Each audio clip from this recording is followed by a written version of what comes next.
কানাইয়ের আর্তনাদ। হতচকিত হয়ে গেল দুজনে। তারপরেই কানাই প্রচন্ড ভয়ার্ত কণ্ঠে হাঁপাতে হাঁপাতে বলে উঠল, মুরগা, জোরে লাইট মারো, জোরে লাইট মারো দেখি, নৌকার আলোটা জ্বালিয়ে দাও। মাস্টারদা, তুমি দড়িটা ভালো করে ধরো। কানাইয়ের নির্দেশ মতো ওরা দুজনে দুজনের কাজ করলো। কানাই ধীরে ধীরে নেমে এলো নৌকায়।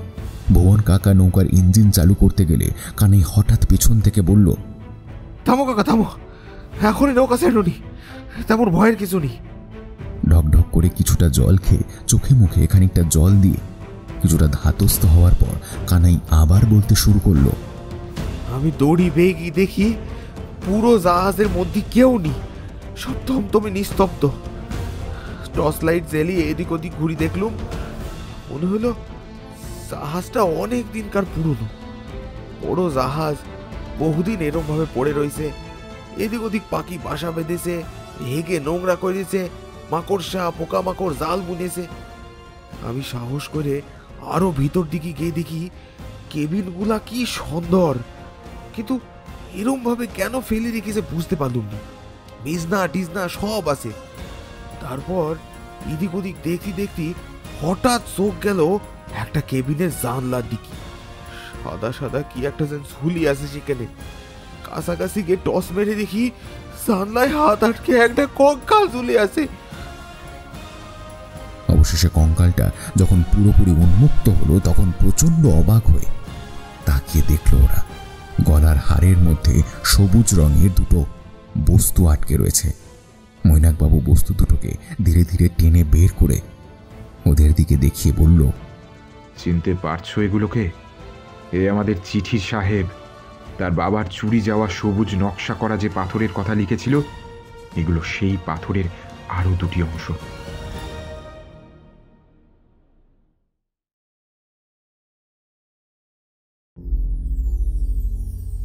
নমস্কার, আমি এবং গপ্প চ্যানেল থেকে সৌভিক। আজ আপনাদের শোনাবো লেখিকা অনুরাধা হালদারের কলমে পাতালপুরীর গুপ্তধন। তবে আপনারা অর্থাৎ আমাদের শ্রোতা বন্ধুদের জন্য আমরা আজকের গল্পটিকে দুটি পর্বে বিভক্ত করেছি। তবে গল্প শুরুর আগে আপনাদের সবার কাছে আমার একটি ছোট্ট অনুরোধ।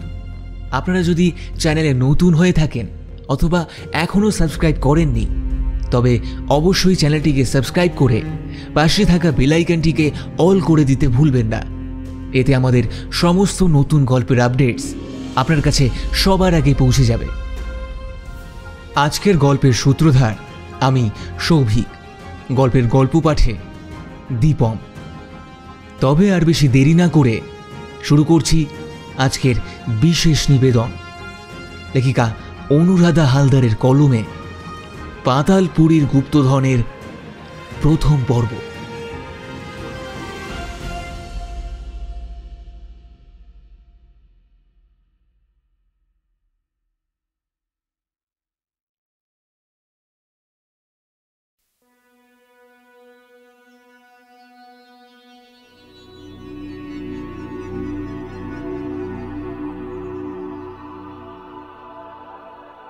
স্কুলে নতুন সব বইগুলোর মধ্যেখানে ইতিহাসের বইটা যেন আশ্চর্য রকমভাবে আকর্ষণ করত কানাইকে। এই পৃথিবীটা যে কত পুরাতন সেটা ভেবেই গায়ে কাঁটা দিত তার। কত মানুষ বসবাস করেছে, আবার তারা মরে গেছে। এইভাবে আদিম গুহামানব থেকে আধুনিক সভ্য মানুষের রূপান্তর চরম আশ্চর্যের ঠেকত তার।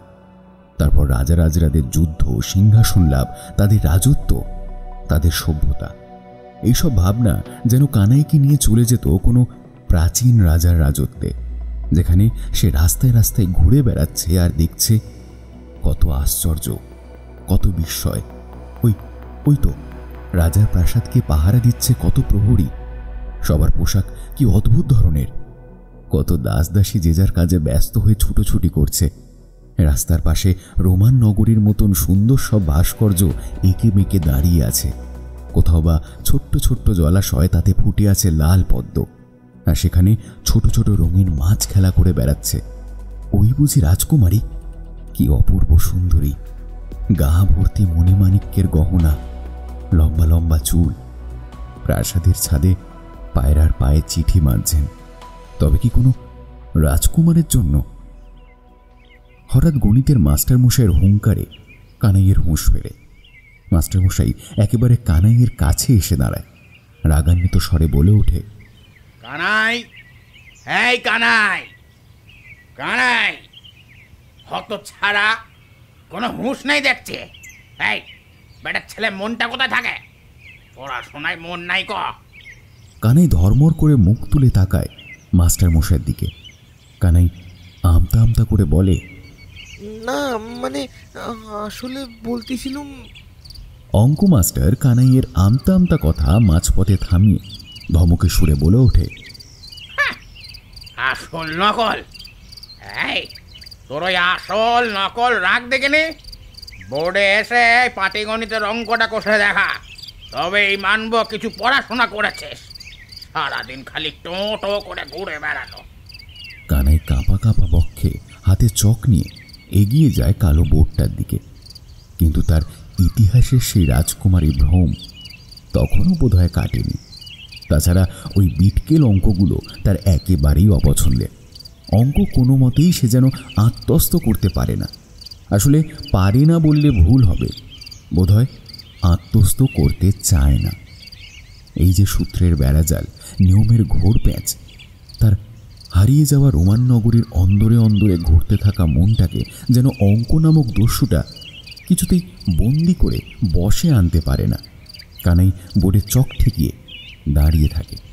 আর কোনো রকম বিদ্যে বুদ্ধি এখন তার কাজ করছে না। অঙ্ক মাস্টার কানাইয়ের কানটা মুলে দিয়ে বলে, এই ছেলে শোন, এই শেষবারের মতো বলে রাখলাম, পড়াশোনা করতে হলে মন দিয়ে করবে, বুঝলে? যা এখন দরজার বাইরে নীল ডাউন হয়ে দাঁড়াগা। লজ্জা সরম তো কিচ্ছু নেই, সব মাথায় খেয়েছে। কানাই ব্যথায় কোঁকিয়ে আ করে ওঠে, বলে, আর হবে না মাস্টারমশাই, এবারের মতো ক্ষমা করে দিন না, আর হবে না। অঙ্কের মাস্টার ব্যঙ্গ করে বলে, আর হবে না?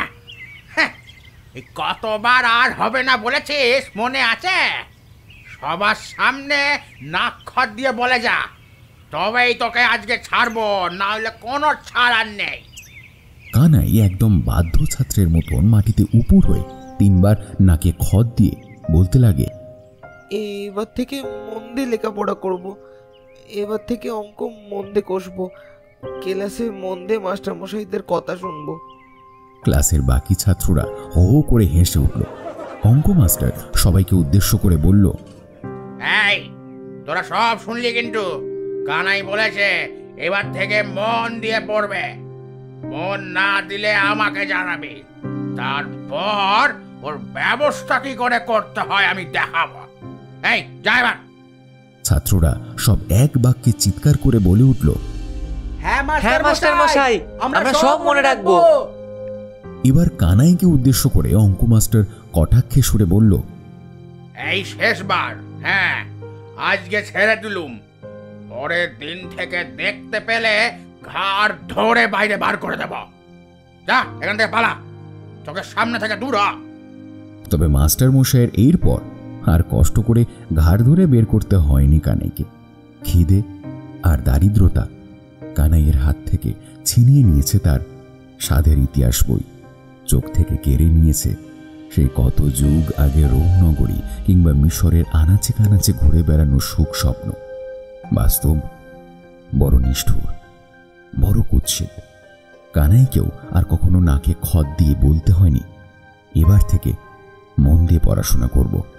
আর কখনো হাতে চক নিয়ে কালো বোর্ডটাতে পাটিগণিতের অঙ্কটা কষে দেখানো হয়নি অঙ্ক মাস্টারকে।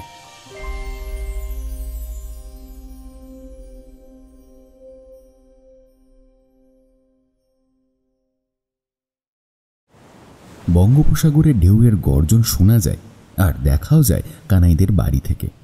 একদিকে উত্তাল ঢেউয়ের সমুদ্র, অন্যদিকে নদী, আর ওই ছোট্ট নদীর ওপারে সুন্দরবন।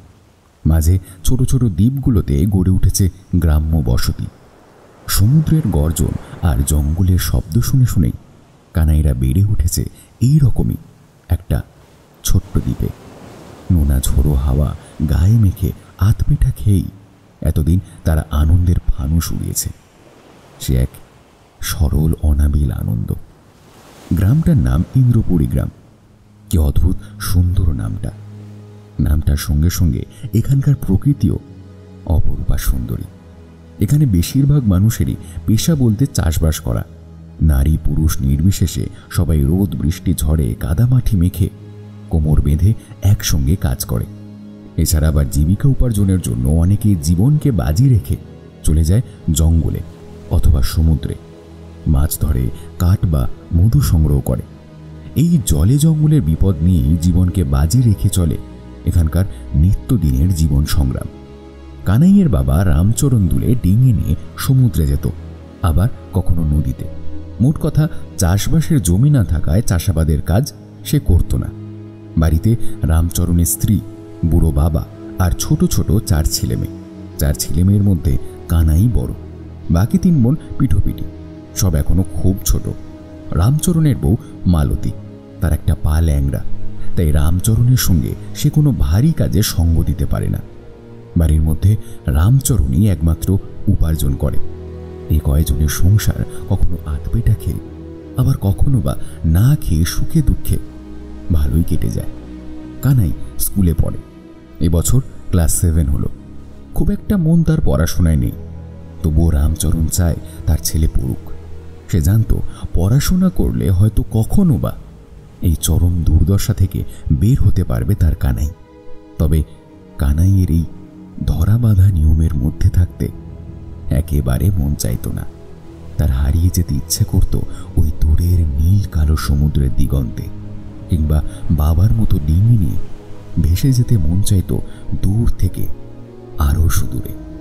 সমুদ্রের জলের তরঙ্গে ডিঙিটা কেমন যেন মোচার খোলার মতো ভাসে। তবে ওই ডিঙি নিয়ে সে পাড়ি দেবে সমুদ্রে, আর ভাস্কো দা গামার মতো আবিষ্কার করবে অনাবিষ্কৃত লুকিয়ে থাকা নতুন কোনো মহাদেশ কিংবা দেশ। হয়তো সে মহাদেশ সোনা, হিরে কিংবা মণিমাণিক্যে পূর্ণ হতে পারে, অথবা সেখানে নতুন কোনো সুগন্ধি মশলা গাছ থাকতে পারে যার মূল্য কোটি কোটি টাকা। কিংবা এমনটাও তো হতে পারে মাঝ সমুদ্রে কোথাও লুকিয়ে রয়েছে রোম নগরী অথবা মিশরীয় সভ্যতার মতো কোনো অতি প্রাচীন সভ্যতা, যেখানে সেই প্রাচীন মানুষগুলোর উত্তরসূরিরা বসবাস করে ঠিক প্রাচীন যুগের মতো করে। মাথায় পাগড়ি, আলখাল্লা পরা মানুষ, সেই প্রাচীন হাট, রাজা রানী কিংবা ধরো মস্ত একটা রাজপ্রাসাদ।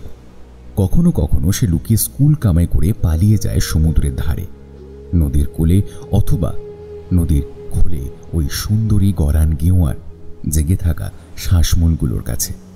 ছোট ছোট কাঁকড়াগুলো মাছ ভাটার সময় কাদামাটি ফুঁড়ে কেমন যেন মাঝে মাঝে গর্ত থেকে বের হয়, আবার সুরুত করে ঢুকে পড়ে। কানাই এগুলো তাড়িয়ে তাড়িয়ে উপভোগ করে। আবার কখনো কখনো সে সমুদ্রের প্রবল গর্জন শুনতে শুনতে চেয়ে থাকে ওই বিরাট নীল জলরাশির ওপারে। সে উদাস হয়ে তাকিয়ে থাকে, কি যেন ভাবে, কি আছে ওখানে, কি আছে সমুদ্রের ওপারে। বারবার মনে হয় কি যেন ডাকছে বহু দূর থেকে। একটা অদ্ভুত সুর ভেসে আসে, কি নিদারুণ মায়াবী কণ্ঠ।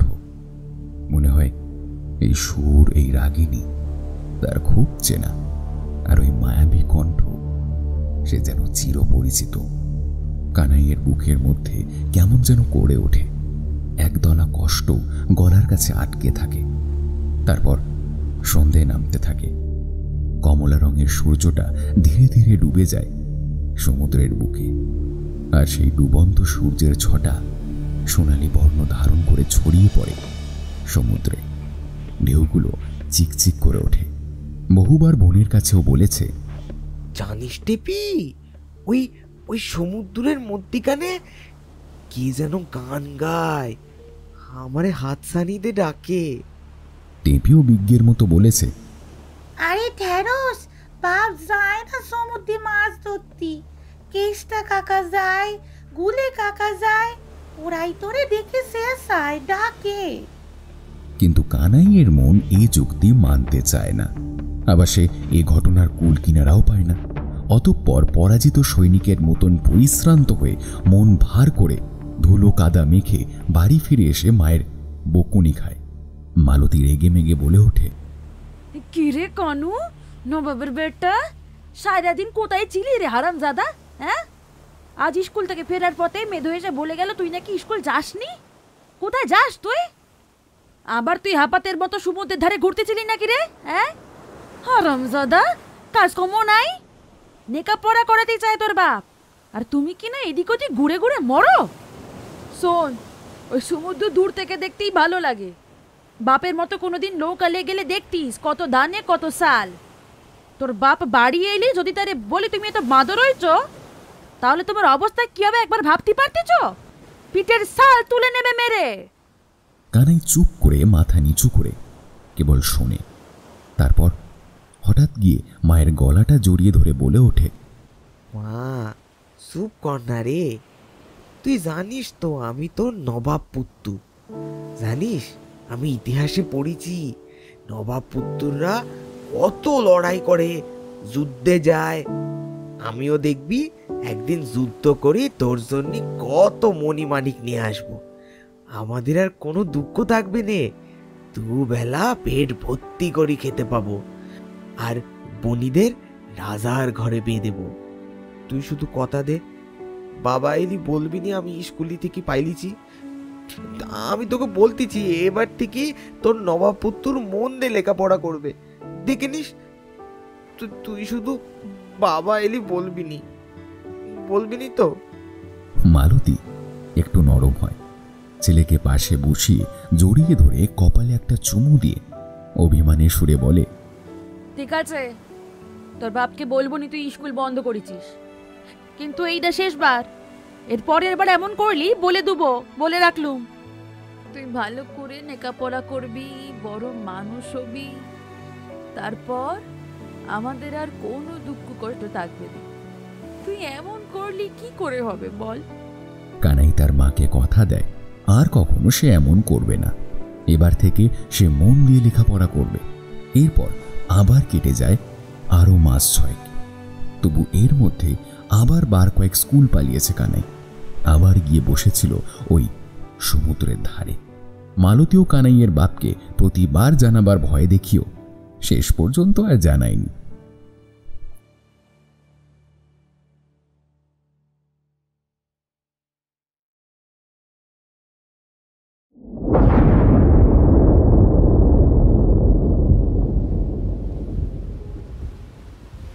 এরপর একদিন প্রবল তুফান ওঠে। তুফান আসে গ্রামের সব কানাইদের জীবনেও। নদীর দুকুল ছাপিয়ে জল ঢোকে গ্রামে। মাঠের সোনালি ফসল মাঠেই ডুবে যায়। এদিকে সমুদ্রের উত্তাল জলরাশি তীর ছেড়ে আছড়ে পড়ে কানাইদের মাটির বাড়ির উঠোনে। রাতে ঘুমোতে পারে না কেউ। এরই মধ্যে কারো কারো বাড়ি গ্রাস করে নিয়েছে সমুদ্র। প্রবল আতঙ্কে প্রাণের ভয় সিটিয়ে রয়েছে সব। মায়েরা কোলের ছেলেগুলোকে কাছে টেনে নিয়ে যতটা সম্ভব সুরক্ষিত হওয়ার চেষ্টা করছে। পুরুষরা বলিষ্ঠ হাতে ঘরের খুঁটি সামলে রেখেছে, আর যাদের খুঁটি ভেসে গেছে সমুদ্রের নোনা জলে তারা আশ্রয় পেয়েছে ওই গ্রামের মধ্যিখানে দোতলা পাকা বাড়িটায়। কিন্তু কানাইদের বাবা কাকারা, গ্রামের অনেকেই সেদিন মাছ ধরতে গিয়েছিল সমুদ্রে।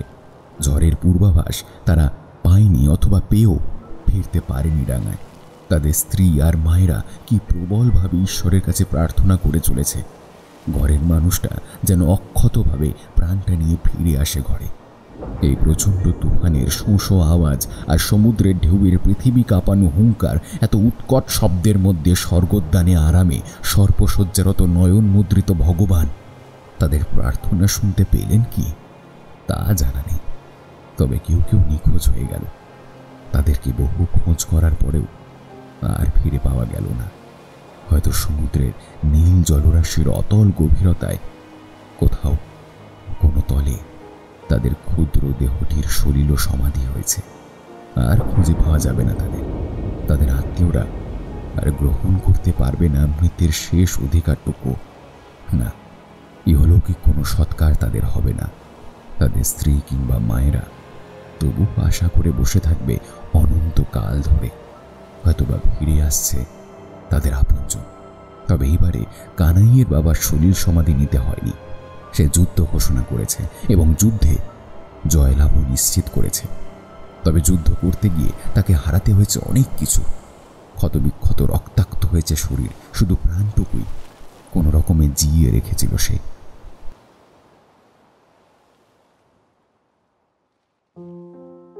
তুফান থেমে গেলে সবাই যখন হারিয়ে হাহাকার করছে, কেউ কেউ মাঠের ফসলগুলো আঁকুড় পাকুড় করে তুলে আনার ব্যর্থ চেষ্টা করছে, তখন প্রায় দিন 15 পরে রামচরণকে চ্যাংদোলা করে নিয়ে আসে পাশের মোল্লাপাড়ার গাঁট্টা গোট্টা জালালউদ্দিন। সবাই ভেবেছিল রামচরণ আর সবার মতো মরে গেছে। মালতীরও চোখের জল প্রায় শুকিয়ে এসেছিল, কিন্তু রামচরণকে দেখে আবার সেই শুকনো চোখে বাঁধ ভাঙা ঢেউ খেলা দিল মালতীর। তবে রামচরণ মরলেই হয়তো বেশি ভালো হতো। ওর 2 চোখ নৌকার খোঁচা লেগে অন্ধ হয়ে গেছে, ঢেউয়ের ধাক্কায় ঠ্যাং দুটো অকেজো হয়ে গেছে। সে এখন মালতীর থেকেও বেশি অধম, অকেজো আর নিকৃষ্ট। রামচরণ চিৎকার করে কাঁদতে কাঁদতে বলতে লাগলো, কেন আমাকে কেন বাঁচালি? নৌকা ডুবে গেছে, কানা ল্যাংড়া অকেজো হয়ে গেছি, বেঁচে থেকে কোনো লাভ নেই আমার। মালতী রে, তোর থেকেও আমি আরো অধম হয়ে গেছি। আমার 1 পান বিষ এনে দিবি, গলায় ঢেলে নি। আমি তোদের বোঝা হতে চাইনি গো। আমাকে তোরা মেরে ফেল আমাকে।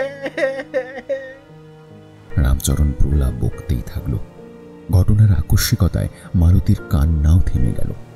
চোখ বিস্ফারিত করে ড্যাব ড্যাব করে তাকিয়ে রইল রামচরণের দিকে। জালালউদ্দিন মালতীকে উদ্দেশ্য করে বলল, ভাবি, আমাদের গ্রামের পোলাগুলোরে খুঁজিতে গেছিল। আমাদের গ্রামের থেকে আরো দূরে সমুদ্রের ধারে, যদি খুঁজে ভাই এই মনে করে। তাই আমাদের পোলাগুলোরে আর পাওয়া গেলুনি। তখন হঠাৎ দেখি ভাইজান রক্তারক্তি অবস্থায় অজ্ঞান হয়ে পড়ে আছে। চ্যাংদোলা করে তুলে নিয়ে তখন দিয়ে এসেছিল মসজিদে। মাওলাল এতদিন দেখাশোনা যত্ন আত্মি করতেছিল, তখন আমরা সবাই ব্যস্ত ছিলাম, তাই আর 1 গোলা কাদা জল ঠেলে এদিকে আসিনি। এখন গেলুম, দেখো ভাইজান শুধু কাঁদতেছে। ওনার জানটা তবু বেঁচে গেছে। আমাদের পোলাগুলারে আর খুঁজি পেলুমনি। জালালউদ্দিন একটা দীর্ঘ নিঃশ্বাস ফেলল। তারপর রামচরণকে রেখে উঠোনের কাদা জল ভাঙতে ভাঙতে সে চলে গেল। মালতী শুধু তাকিয়ে রইল তার যাওয়ার পথে।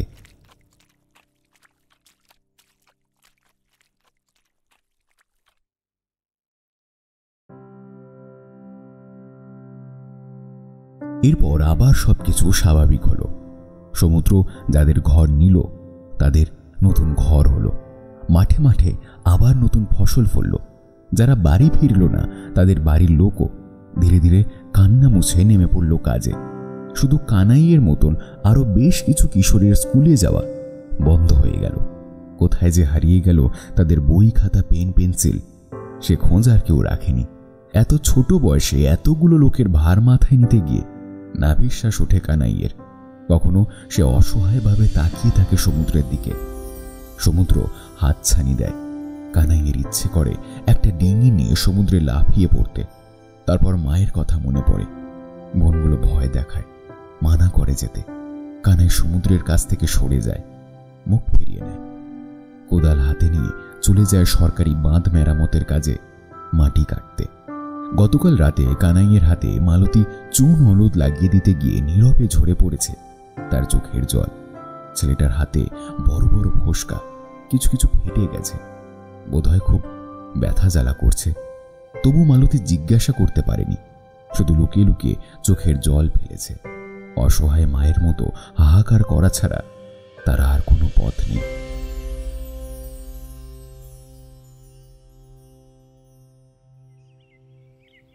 আজ ভোরে খালি পেটে না খেয়ে কানাই চলে গেছে কাজে।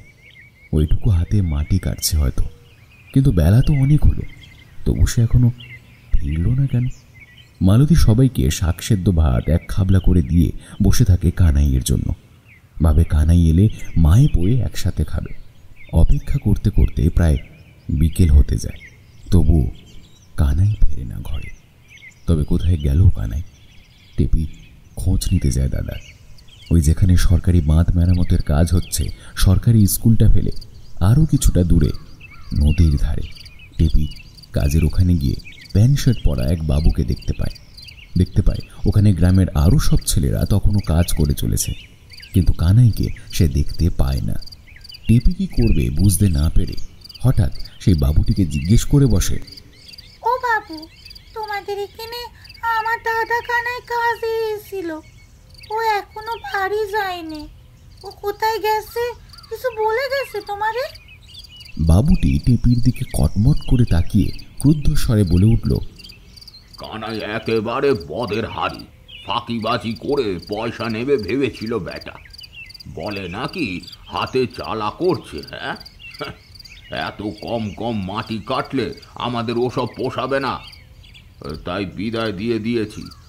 এখন তুইও এখান থেকে ভাগ, যা পালা। টেপি ভয় পেয়ে কাঁদতে কাঁদতে বাড়ি এসে মাকে সব বলল। মালতীর বুকের ভেতরটা যেন মোচড় দিয়ে উঠল। কি করবে কিছুই বুঝতে পারল না সে। এদিকে সন্ধ্যা নেমে গেছে। আজ আর কানাইদের বাড়িতে শাঁখ বাজল না, প্রদীপ জ্বলল না। অন্ধ রামচরণ এখন অতিশয় খিটখিটে হয়ে উঠেছে। আজ সারাদিন মালতীর কান্না শুনে সে আর সহ্য করতে পারল না। হঠাৎ বিশ্রীভাবে চেঁচিয়ে বলে উঠল, এই ল্যাংড়া অচল মাগিরে বিয়ে করে জীবনটা একেবারে শেষ হয়ে গেল। নিজের কোনো মুরদ নেই সংসারে কিছু দেওয়ার। এই মাগি, শালি ফোপাচ্ছিস কেন? হ্যাঁ, শালি হারামজাদি, কচি ছাওয়ালটাকে কি করে এত কাজ করবে? হ্যাঁ, বিষ্ঠে মন না মোর, গলায় দড়ি দে নইলে। আর আমার গালে খানিকটা বিষ ঢেলে দে, দেখিনি খানিকটা বিষ ঢেলে দে, সব আমার গলাতেই চোটে। মালতী নির্বাকের মতো চুপ করে অতি সন্তর্পণে কাঁদতে লাগল, যাতে রামচরণের কানে সে কান্না না পৌঁছায়। রামচরণ তবু তখনও পর্যন্ত চেঁচিয়ে যেতে লাগলো সমানে। এদিকে টেপি আর দুই বোন ভয়ে জড়সড় হয়ে তারাও কাঁদতে আরম্ভ করে দিল। বহুক্ষণ সময় উত্তীর্ণ হয়ে গেছে। সন্ধে গড়িয়ে রাত নেমেছে। কানাইদের অন্ধকার মেটে বাড়িতে চাঁদের আলো এসে পড়েছে। চাঁদের আলোয় যেন অনেকটা কালো দূর হয়ে গেছে। কতগুলো জোনাকি পোকা উড়ে উড়ে বেড়াচ্ছে। জোনাকির মিটমিট করে জ্বলা আলোগুলো অন্ধকারের মধ্যে যেন মনে হচ্ছে কেমন আতশবাজির খেলা। দাওয়ায় বাঁশের খুঁটিতে হেলান দিয়ে মালতী সমুদ্রের দিকে চেয়ে বসে রয়েছে। চাঁদের আলো পড়ে সমুদ্রের ঢেউগুলো কেমন ধবধবে সাদা ভাতের মতো চকচক করছে। মালতীর পেটে খিদে চুই চুই করে ওঠে। সারাদিন পেটে একটা দানা পড়েনি। ছেলেটারও বোধহয় কিচ্ছু জোটেনি। মালতী ইচ্ছে করে ওই সমুদ্রের সাদা সাদা ঢেউগুলোর মধ্যে ছুটতে গিয়ে আছড়ে পড়ে। তারপর যেন ডুবে যায়, তলিয়ে যায় অতল গহ্বরে। আর কেউ যেন কোনোদিনও খুঁজে না পায় তাকে। এই মিথ্যে জীবনের অসহ্য বোঝা তার কাছে যেন অত্যন্ত ভারী মনে হয়। মালতী এসব ভাবতে ভাবতে হঠাৎ ওর চোখ যায় রাস্তার দিকে। ওটাকে কানাই আসছে। হ্যাঁ, তাই তো মনে হচ্ছে। সঙ্গে ওটাকে হাতে একটা লণ্ঠন নিয়ে এগিয়ে আসি বাড়ির দিকে। মালতী পা টেনে টেনে ধর্মর করে উঠে পড়ে। অন্ধকারে কাউকে ঠিক চেনা যাচ্ছে না। ছায়ামূর্তি দুটো আরো একটু কাছাকাছি আসতেই আন্দাজে ভর করে মালতী চেঁচিয়ে বলে ওঠে, কিরে কানু, এলি বাপ? ছায়ামূর্তি দুটোর মধ্যে একজন কানাই ছিল। সে চেঁচিয়ে উত্তর দিল, হ্যাঁ আমি কানাই, তোরে চিন্তায় ফেলে দিয়েছিলুম, বল। দাঁড়া যাচ্ছি, চিন্তা করিস নি মা। ওরা বাড়িতে এলো। লণ্ঠন হাতে যে লোকটা কানাইয়ের সঙ্গে আসছিল, লণ্ঠনের আলোয় দেখা গেল সে আসলে ভুবন শিকদার। ওর বাবা মহাজন ছিল, বড়লোক মানুষ। জায়গা জমি অর্থ সম্পত্তি কিছুরই অভাব নেই। তবে ভুবন ভালো মানুষ, বাপের মতো পিশাচ নয়। কিন্তু ভুবন হঠাৎ কানাইয়ের সঙ্গে কেন? মালতী একটা টিমটিমে লণ্ঠন জ্বেলেছে এতক্ষণে। ভুবনকে দেখে এক হাত ঘুমটা টেনে দাওয়ায় চাটাই বিছিয়ে বসতে দিলে। কানাই ভুবনকে উদ্দেশ্য করে বলল, ভুবনকা, দাবায় উঠে বসো, আর মার কাছেই বলি দেখো যেটি দেয় কিনা। মালতীর পেতে রাখা তাল পাতার চাটাইটা টেনে নিয়ে বসল ভুবন। এরপর দাওয়ার এক কোণে মাথা নিচু করে দাঁড়িয়ে থাকা মালতীকে উদ্দেশ্য করে বলল, কানু আমার সঙ্গে ডিঙি নিয়ে নদীতে যেতে চাই বৌমা। ওখানে আমার টাকায় খাবে থাকবে, তারপর মাছ ধরে যা ইনকাম করবে সেটুকু ওর থেকে যাবে। আমার নৌকা বাবার শখ, 2-4 দিন নৌকা নিয়ে দূরের দিকে ঘুরে আসতে মন চায় বড়, কিন্তু যাওয়ার লোক পাই না।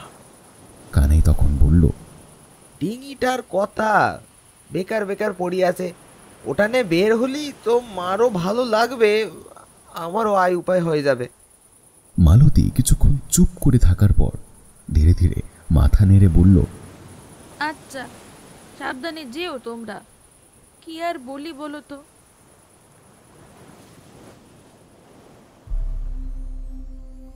প্রবল দুঃখ, অপমান, অনাহার আর অপরিসীম দারিদ্রতার মধ্যেও হঠাৎ বাঁধ ভাঙা আনন্দ যেন উপচে পড়েছে ওদের মনে। নোনা বাতাসে ডিঙির পালটা যেন মাথা উঁচু করে সগর্বে দাঁড়িয়ে রয়েছে। চাল, ডাল, তরি তরকারি ভুবন খুঁড়ো ব্যবস্থা করেছে প্রায় 2-3 দিনের। ভুবন কাকার কাছ থেকে অগ্রিম কটা টাকা নিয়ে মাকে দিয়ে এসেছে কানাই। মাছ ধরে শোধ করে দেবে। তবে ছোটবেলায় সে খালি পুকুরে জাল ফেলেছে, মাছ ধরেছে। নদীর স্রোতে জাল বাইতে পারবে কিনা সে নিয়ে কানাইয়ের একটু মৃদু মৃদু ভয় হতে লাগলো। ভুবন কাকা যদিও বলেছে কানাইকে সে সাহায্য করে দেবে। গ্রাম ছেড়ে বহু দূরে এসে পড়েছে ওরা।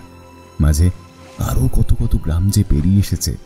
এখন নদীর দুদিকে হালকা পাতলা জঙ্গল, নদীর ঢেউয়ের জলের ছলাৎ ছলাৎ শব্দ। ভুবন কাকা গান ধরেছে, কুল নাই কিনার নাই, নয়কো দরিয়ার পারি, সাবধানে সাহালাইও মাঝি আমার ভাঙা তরি রে। অকুল দরিয়ার বুঝি কুল নাই রে, আমায় ভাসাহিলি রে, আমায় ডুবাহিলি রে। অকুল দরিয়ার বুঝি কুল নাই রে। গানের সুর নদীর জলে ধাক্কা খেয়ে যেন জঙ্গলের মধ্যে প্রতিধ্বনিত হতে লাগলো। কি অসাধারণ গায়ে ভুবন কাকা! লোকটা কি আপন ভোলা, খামখেয়ালি। তার এই গান যেন কানাইয়ের হৃদয়ে তরঙ্গ তোলে। বুকের মধ্যে কিসের যেন হারানো ব্যথা তোলপাড় করে ওঠে। তার তো কিছু হারায়নি, বাবা বেঁচে আছে, পরিবারের সবাই ভালো আছে। তবে তবে কার জন্য এ দুঃখ? মনে পড়ে সেই সুরের কথা। 14 বছরের কানাই কুল কিনারা খুঁজে পায় না। এর মধ্যে কেটে গেছে একটা রাত। সারাদিন মাছ ধরার ক্লান্তিতে নৌকার ছৌয়ের ছাউনির ভেতর মশারি টাঙিয়ে ঢেউয়ের দুলুনিতে দুজনের দিব্যি খোশ মেজাজে ঘুম হয়েছে। তারপর আবার সকালে মাছ ধরেছে, সেগুলো জড়ো করেছে নৌকার খোলে। এইবার বাড়ি ফিরে পাইকারি বাজারে গিয়ে কানাইকে ভুবন কাকার ধার শোধ করতে হবে। ভুবন কাকার হাত ধরেই শুরু হলো কানাইয়ের মৎস্যজীবীর কাজ। আর ভব ঘুরে এক নতুন জীবন। কানাই হয়ে উঠল যেন ভুবনেরই মতো। কখনো কখনো সে একাই চলে যায় নদীতে, খালি গলায় গলা খুলে গান গায়। ঢেউ দেখে, জঙ্গল দেখে, কি অসীম শান্তি বিরাজ করে তার মনে প্রাণে দেহে। তারপর টাকা এনে মায়ের হাতে দেয়। এখন বিপদের ভয়ও খুব একটা নেই। কানাই টাকা জমিয়ে একটা রেডিও কিনেছে। রেডিও বড় কাজের জিনিস। খবর শোনা যায়, জানা যায় আবহাওয়া। সেই বুঝে নৌকা নিয়ে যেতে হয় নদীতে। কখনো খবর শুনে তাড়াতাড়ি ফিরেও আসতে হয়। তারপর হঠাৎ করেই দেখা যায় আকাশ জুড়ে কালো মেঘের ঘন ঘটা, ঝড়, জল। রেডিওটাকে হাতছাড়া করে না কানাই। তাছাড়া আরও একটা আকর্ষণ আছে রেডিওটার। অনেক আশ্চর্য আশ্চর্য খবর শোনা যায়। কোথায় নাকি লাল রঙের বৃষ্টি হয়েছে, কোথাও নাকি ডাইনোসরের অস্তিত্ব খুঁজে পাওয়া গেছে, কিংবা কোথাকার আকাশে নাকি দেখা গেছে ইউএফও। কি অবাক করা বিষয়, তাই না? অন্য গ্রহে কি তবে সত্যিই মানুষ আছে, কিংবা অন্য কোনো প্রাণী? নয়তো ইউএফও দেখা যাবে কিভাবে? এরপর কানাই একটা আশ্চর্য খবর শুনল। চীনের একটা প্রান্ত থেকে পাওয়া গেছে একটা পোড়া মাটির পুতুল। পুতুলটার বয়স কয়েক হাজার বছর। এবং পুতুলটির দাম বর্তমানে বাজার মূল্যে কয়েক লক্ষ টাকা। কত যুগ আগে ওই পুতুলটা ব্যবহার করেছে মানুষ, সেটাই চরম আশ্চর্যের বিষয়। তবে একটা সামান্য মাটির পুতুল এত দামি কিভাবে হতে পারে? কানাই ভেবে পেল না কেন পুতুলটির এত দাম। নৌকাতে পা দোলাতে দোলাতে কানাইয়ের মনে অনেক প্রশ্ন জাগে। আশ্চর্য হয়, মিলেও যায় কতকটা। বেশ কিছুদিন আগে কলকাতায় যেতে হয়েছিল তাকে চামড়ার ডাক্তার দেখানোর জন্য। তারপর বেশ কয়েকদিন ঘর ভাড়া করে থাকতে হয়েছিল সেখানে। শহরের গাড়ি ঘোড়া, ইট পাথরের রাস্তা, কি উঁচু উঁচু বাড়ি, সবকিছু দেখে প্রথমে অবাক হয়ে গেছিল কানাই। তারপর ভুবন কাকা বলেছিল, কানু, জাদুঘর দেখে আসি। তোর নাকি পুরাতন সব জিনিসপত্র খুব পছন্দ, ইতিহাস পড়তেও নাকি খুব ভালোবাসিস, তাহলে একবার ওখানে ঘুরে আসি। কানাই আশ্চর্য হয়ে চোখ বড় বড় করে বলেছিল, জাদুঘর? সেই বইতে যে জাদুঘরের কথা পড়েছিলাম। ভুবন কাকা অনেক কিছু জানে, বলেছিল, হ্যাঁ রে, সেই জাদুঘর। তারপর দুজনে মিলে টিকিট কেটে ঢুকেছিল কলকাতার ইন্ডিয়ান মিউজিয়ামে।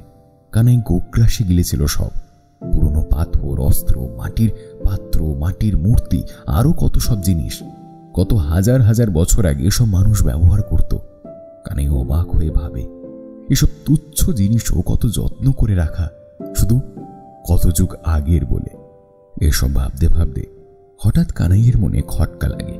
ওই ওই নদীর খোলে জোয়ারের জল নেমে গিয়ে ভাটা এলে কত খোলামকুচি পড়ে থাকে।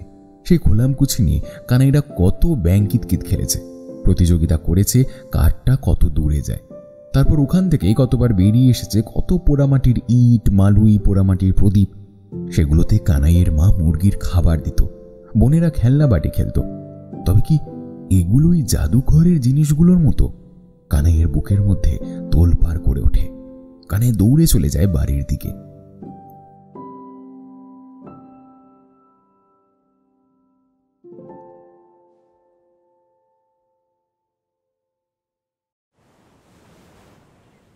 ইন্দ্রপুরী হাই স্কুলের একজন নতুন মাস্টার মশাই মৈনাক চট্টোপাধ্যায়, বয়স আন্দাজ 27-28।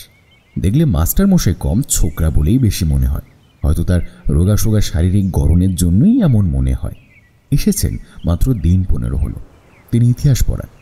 প্রথম যেদিন এসেছিলেন সেদিন গ্রামের রূপ দেখে যেমন মুগ্ধ হয়েছিলেন, তেমনি হতাশ হয়েছিলেন এখানকার মানুষের অবস্থা দেখে। তাছাড়া শহরের মানুষ থাকবার ব্যবস্থা না করতে পেরে শিউরে উঠেছিলেন মনে মনে। একে ওকে জিজ্ঞাসা করতে করতে হাঁপিয়ে উঠেছিলেন। কিন্তু কারোর বাড়িতেই যে একটা অতিরিক্ত আলাদা থাকার ঘর নেই, কিভাবেই বা থাকতে দিত তারা নতুন মাস্টারকে? সবাই মাথা নেড়ে বলেছিল, না বাবু, আমাদের ঘরে আপনার থাকার মতো জায়গা নেই, একটা মাত্র ঘর, কোনো রকমে থাকি আর কি, আলাদা ঘর নেই বাবু। মৈনাক বাবু তখন কোনো উপায় না পেয়ে হয়তো ভাবছিলেন, নতুন স্কুলের চাকরিটা বোধহয় আর করা হলো না। এমন সময় পথে চলতে চলতে ঠিক তখনই তার দেখা হয় কানাইয়ের সাথে। মৈনাকবাবু যখন ভাবছিলেন এই শেষবারের মতন কানাইকে বলে দেখবেন কিনা, তখনই কানাই নিজেই হাসি হাসি মুখে মৈনাকবাবুকে উদ্দেশ্য করে বলেছিল, আপনাকে তো ঠিক চিনলাম না বাবু, আগে কখনো গ্রামে দেখিও নি। নতুন এসেছেন নাকি এদিকে? তা যদি কোনো অসুবিধা হয়, দরকার হয় বলবেন কিন্তু। গ্রামের ছেলের মতো অতি সহজ স্বাভাবিক প্রশ্ন করেছিল কানাই। কিন্তু মৈনাকবাবু তখন মনে হয়েছিল সে যেন হাতে চাঁদ পেয়েছে। মৈনাকবাবু বলেছিলেন, বিপদে তো পড়েছি ভাই। গ্রামে সত্যিই আমি নতুন, কেউই সাহায্য করতে পারছে না, থাকার জায়গাই পাচ্ছি না। এই এই তুমি কি আমাকে একটু সাহায্য করতে পারবে? কানাই একটু ভেবে বলেছিল, ও এই ব্যাপার, ব্যবস্থা হয়ে যাবে, আপনাকে চিন্তা করতে হবে না। চলুন চলুন আমার সাথে। কানাই মৈনাকবাবুকে সঙ্গে করে নিয়ে গিয়েছিল ভুবন কাকার বাড়ি। ভুবন কাকা মৈনাকবাবুকে আগা পাঁচতলা ভালো করে দেখে এক নিঃশ্বাসে অনেকগুলো প্রশ্ন করেছিল। তা ব্যথা করছেন? কাজকর্ম কি করেন? কি মতলব এখানে আসা হয়েছে? এখানে কতদিন থাকবে না? মৈনাকবাবু ভেবা চাকাকে উত্তর দিয়েছিলেন, মানে মানে আমি আসলে আগে আমার কোনো মতলব নেই, বিয়ে টিয়ে তো এখনো পর্যন্ত করা হয়নি। ভুবন কাকা কটমট করে মৈনাকবাবুর দিকে তাকিয়ে বললেন, বে না করে আইসেন, এখানে আপনাকে থাকতে দিতে পারুনি। পরিবার সারা সোগরার লোক কোথায় কোন বিপদে পড়বে। বাবা, আপনি এখান থেকে যান। মৈনাকবাবু পড়লেন মহা ফ্যাসাদে। হঠাৎ এত তাড়াতাড়ি বিয়ে কিভাবে করবে তার কোনো সঠিক ভাবনা তার মাথায় এলো না। এদিকে বিয়ে না করলে বোধহয় এত শখের মাস্টারের চাকরিও হাতছাড়া হয়ে যাবে। আবার এই ধুঁধু গ্রামে গাছতলায় তো রাত কাটানো যায় না। অনেক ভেবেচিন্তে তখন বলেছিলেন, আগে আমি যদি টাকার বিনিময়ে থাকি তাহলে কি থাকতে দেবেন মশাই? ভুবন কাকা রেগে লাল হয়ে মৈনাকবাবুর দিকে বড় বড় চোখ করে তাকিয়ে বললেন, ভুবন সিকদারকে টাকার লোক দেখাচ্ছেন? টাকা আপনাকে মোটে আর এখানে থাকতে দেবো নি, যান এখান থেকে। মৈনাকবাবু তখন মাথা নিচু করে পুটলা পুটলি গুটিয়ে নিয়ে চলে যেতে যেতে দীর্ঘশ্বাস ফেলে বলল, আমার চাকরিটা বোধহয় আর হলো না। ভুবন কাকা তখন চেঁচিয়ে বলল, ও মশাই, কি চাকরির কথা বলতেছেন? চাকরি করা হলুনি কেন? কোথায় চাকরি করেন আপনি? মৈনাকবাবু যেতে যেতে মুখ ফিরিয়ে চেঁচিয়ে বলেছিলেন, আপনাদের স্কুলের নতুন ইতিহাস মাস্টার, থাকতে না দিলে চাকরি করব কেমনে? এর পরের দৃশ্য একেবারে সত্যি ইতিহাস হয়ে গিয়েছিল বোধহয়। ভুবন কাকা ছুটতে গিয়ে একেবারে মৈনাকবাবুর পায়ে পড়ে বলেছিলেন, মাস্টার মশাই ক্ষমা করে দিন, আমি আমি আমি আমি একদম বুঝতে পারিনি আপনি আমাদের গ্রামে স্কুলের চাকরির জন্য এসছেন। এই হারামজাদা কানু, এই বেটা, মাস্টার মশাই হাত থেকে পুটলিগুলো নে, বাড়ির মধ্যে নিয়ে চল। তুই হচ্ছিস গিয়ে যত নষ্টের গোড়া, আগে থেকে বলিস নি কেন? হ্যাঁ, ইনি আমাদের নতুন মাস্টার, তাইলে তো এত গন্ডগোল হতো নি। তারপর থেকে ভুবন কাকার ওখানেই পাকাপাকি ব্যবস্থা হয়েছে ইতিহাসের মাস্টার মশাই মৈনাক চট্টোপাধ্যায়। ওদের জুটিখানা বেঁধেছে বেশ ভালো। কানাই মৈনাকবাবুর কাছ থেকে ইতিহাসের গল্প শোনে। মৈনাকবাবু এতদিনে জেনে গেছে কানাইয়ের ইতিহাসের প্রতি আশ্চর্য ভালোবাসার কথা। আর মৈনাকবাবু বেশ ভবঘুরে, প্রকৃতি পাগল। ভুবন কাকা, কানাই আর মৈনাকবাবু ছুটির সময়ে বেরিয়ে পড়ে যখন তখন। সে এক ভাবসাগরে, ভাবের দুনিয়ায়। ভুবন পুরো গান ধরে, মৈনাকবাবু গেয়ে ওঠে কখনো, আর কানাই তাকিয়ে থাকে বহু দূরে, সে কোনো অজানায়।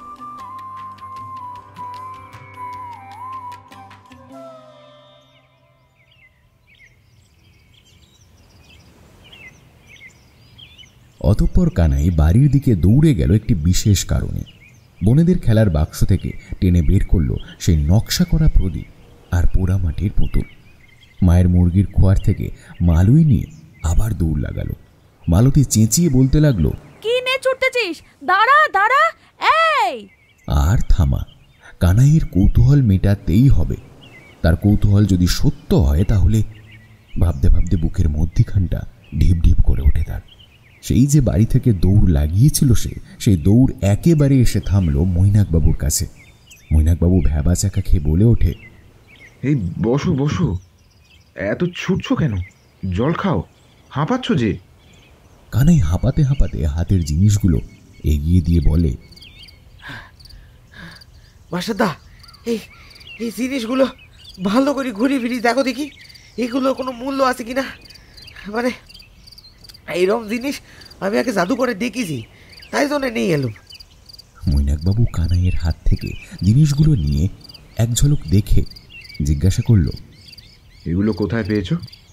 কানাই বলল, এরম খোলামকুচি মাটির জিনিসপত্র গ্রামের সবাই দেখিছে গো। নদীর খোলে খেলার সময় কত এরম জিনিস নিয়ে খেলেছি আমরা। এখন হঠাৎ মনে হলো এগুলোর কোনো দাম থাকতে পারে, তাই জন্যই নিয়ে এলুম। তুমি দেখে বলো না এর কোনো মূল্য আছে কিনা। মৈনাকবাবু জিনিসগুলো নেড়ে চেড়ে উল্টে পাল্টে দেখার পর তার অভিজ্ঞ মন বলে এগুলো সেই বহুমূল্য ঐতিহাসিক নিদর্শন। আরও ভালো করে কানাইয়ের কাছে সে জানতে চায় এই জিনিসগুলোর উৎসস্থল। কানাইও তার যথাসাধ্য সঠিক উত্তর দেয়। মৈনাকবাবু চরম আশ্চর্য হন। তবে কি সুন্দরবনের জলজঙ্গলের বুকেও বহু যুগ ধরে গড়ে উঠেছিল সভ্যতা। সেই সভ্যতা আজ নদী গর্ভে, সমুদ্র গর্ভে বিলীন। এই তো বোধহয় প্রকৃতির নিয়ম। যেখানে আজ গগনচুম্বী পাহাড়, সেখানেই হয়তো কয়েক লক্ষ বছর আগে বয়ে যেত অতল স্পর্শী সমুদ্র, কিংবা যেখানে আজ বয়ে যাচ্ছে সমুদ্র, সেখানেই হয়তো দাঁড়িয়েছিল কোনো বিরাট পাহাড় অথবা কোনো সভ্যতা, নগর কিংবা গঞ্জ। প্রকৃতি যেন এক পরিশ্রমী কারিগর, সময়ের সঙ্গে ভাঙে আর গড়ে, তবে সব চিহ্নকে একেবারে লোপাট করে দিতে পারে না। তাই সেই ক্ষুদ্র ক্ষুদ্র চিহ্ন অথবা প্রমাণ উঠে আসে নদী, তীর, জঙ্গল কিংবা সমুদ্র থেকে। এরপর মৈনাকবাবু আর দেরি করেননি।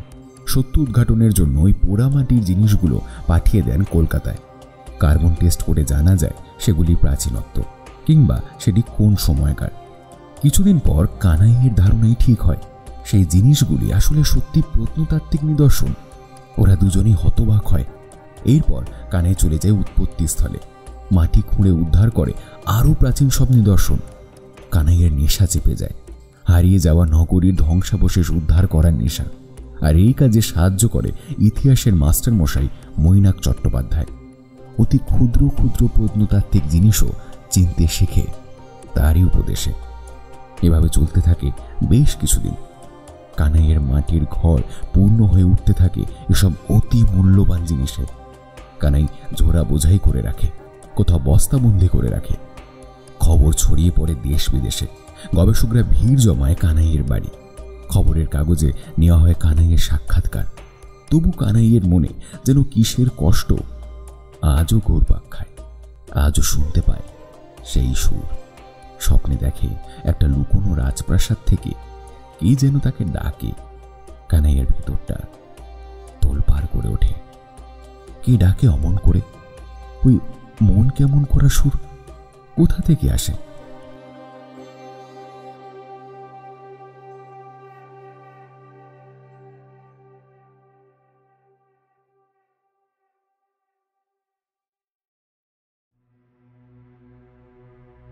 ধীরে ধীরে কানাই বড় হতে থাকে। কৈশোর পেরিয়ে যৌবন হাতছানি দেয়। তবু সে সমুদ্রে পাড়ি দিতে আজও পারেনি। মায়ের নিষেধ আছে। সমুদ্রে যাওয়ার কথা উঠলেই কান্নাকাটি করে মালতী। যে কোনো প্রকারে আটকে রাখতে চায় কানাইকে। কিন্তু কানাইকে যে আরো প্রবলভাবে আকর্ষণ করে ওই সমুদ্র। প্রতি রাতে সে স্বপ্ন দেখে। তার অলৌকিক স্বপ্ন, প্রবল ইচ্ছে এসব যেন আর লুকিয়ে রাখতে পারে না। একদিন মৈনাকবাবুর কাছে গিয়ে কানাই বলে তার সমস্ত ইচ্ছে, স্বপ্ন আর সেই অলৌকিক সুরের কথা। তার মনে হয় ওই বঙ্গোপসাগরের মাঝে লুকিয়ে আছে কোনো অচেনা দ্বীপ কিংবা হারিয়ে যাওয়া কোনো সভ্যতা, অক্ষত অবস্থায় যা আজও রয়েছে। মৈনাকবাবু কানাইয়ের দিকে বড় বড় চোখ করে তাকিয়ে বলে, ভায়া, এ যে দেখছি রূপকথার মতন। এত প্রত্নতাত্ত্বিক নিদর্শন আবিষ্কার করেছো, এ কম কি? চারিদিকে কেমন ম্যাজিকের মতন তোমার নাম ছড়িয়ে পড়েছে, তার উপর একটা গোটা সভ্যতা। কানাই মৈনাকবাবুর দিকে তাকিয়ে উৎফুল্ল হয়ে বলে, মাস্টারদা যাবে সমুদ্রে? আমার নাম যশ খ্যাতি কিচ্ছু লাগবে না গো, শুধু পেট ভরে চারটি খিদে পেলেই হবে। আর ওই সমুদ্রের বুকে নিরুদ্দেশে। কানাইয়ের কথা শেষ হওয়ার আগেই মৈনাকবাবু হেসে বলল, বুঝেছি বুঝেছি, তোমার মাকে বলতে হবে তাই তো? কিন্তু আমার মনে হয় না তোমার মা এত সহজে তোমাকে যেতে দেবেন। তুমি দেখছি একেবারে মায়ের বাধ্য ছেলেটি। আচ্ছা, তার থেকে যদি তুমি আর আমি হঠাৎ করে নিরুদ্দেশ হয়ে যাই, যাবে? কানাই মিনমিন করে বলল, কিন্তু মা। মৈনাকবাবু আবার বললেন, মায়ের আশীর্বাদ সব সময় তোমার সঙ্গে আছে, চিন্তা করো না। দুঃসাহসিক কোনো কাজে নামার আগে এত ভাবতে নেই। যদি জীবিত ফিরে আসি তাহলে দেখা যাবে। আমি একটা চিঠি লিখে দিচ্ছি, তুমি বরং মোড়ল মশাইয়ের কাছে চিঠিখানা পৌঁছে দিয়ে এসো। তোমার মা যখন তোমাকে পাগলের মতন খুঁজবেন, তখন মোড়ল মশাই ঠিকই তাকে শান্ত করতে পারবেন। এদিকে ভুবন কাকা এতক্ষণ বাইরে দাঁড়িয়েছিল। সেদিকে দুজনের কেউই খেয়াল করেনি। কাকা গলা খাঁকড়ে বলল, সর্দারকে বাদ দিয়ে দল পাকানো হচ্ছে দেখতেছি। কোথায় যাচ্ছ জানি না, তবে যার নামে গেলেও আমাকে সঙ্গে নিতে হবে ভায়া। এই বলে রাখলো, এই আমার শেষ কথা কিন্তু। কানাই উৎফুল্ল হয়ে বলে উঠল, তুমি আমাদের সঙ্গে যেতে চাও ভুবন কা?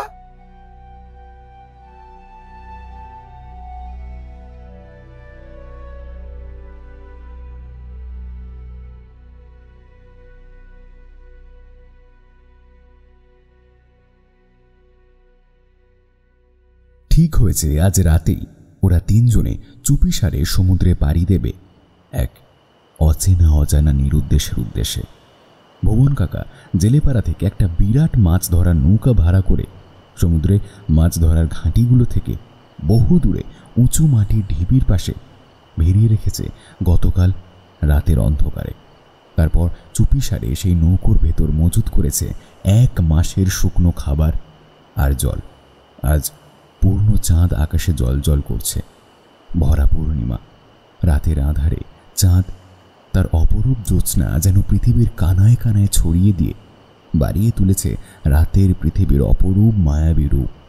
গ্রীষ্মের ফুরফুরে দক্ষিণা বাতাস, ঝেঁঝি পোকার ডাক, বাতাসে বাতাবি লেবু ফুলের গন্ধ ভেসে আসছে যেন, আর ঢিপ ঢিপ করে ওদের বুকের ভেতর নতুন এক অজানা আনন্দ উত্তেজনায়। রাত প্রায় দ্বীপ্রহর। রাতের খাবার খাওয়া হয়ে গেছে বহুক্ষণ হলো। মনে হয় এতক্ষণে সবাই ঘুমিয়ে পড়েছে। কানাই পা টিপে টিপে দাওয়া এসে দাঁড়ালো। চাঁদের আলো দাওয়ার তক্তপোষে এসে পড়েছে।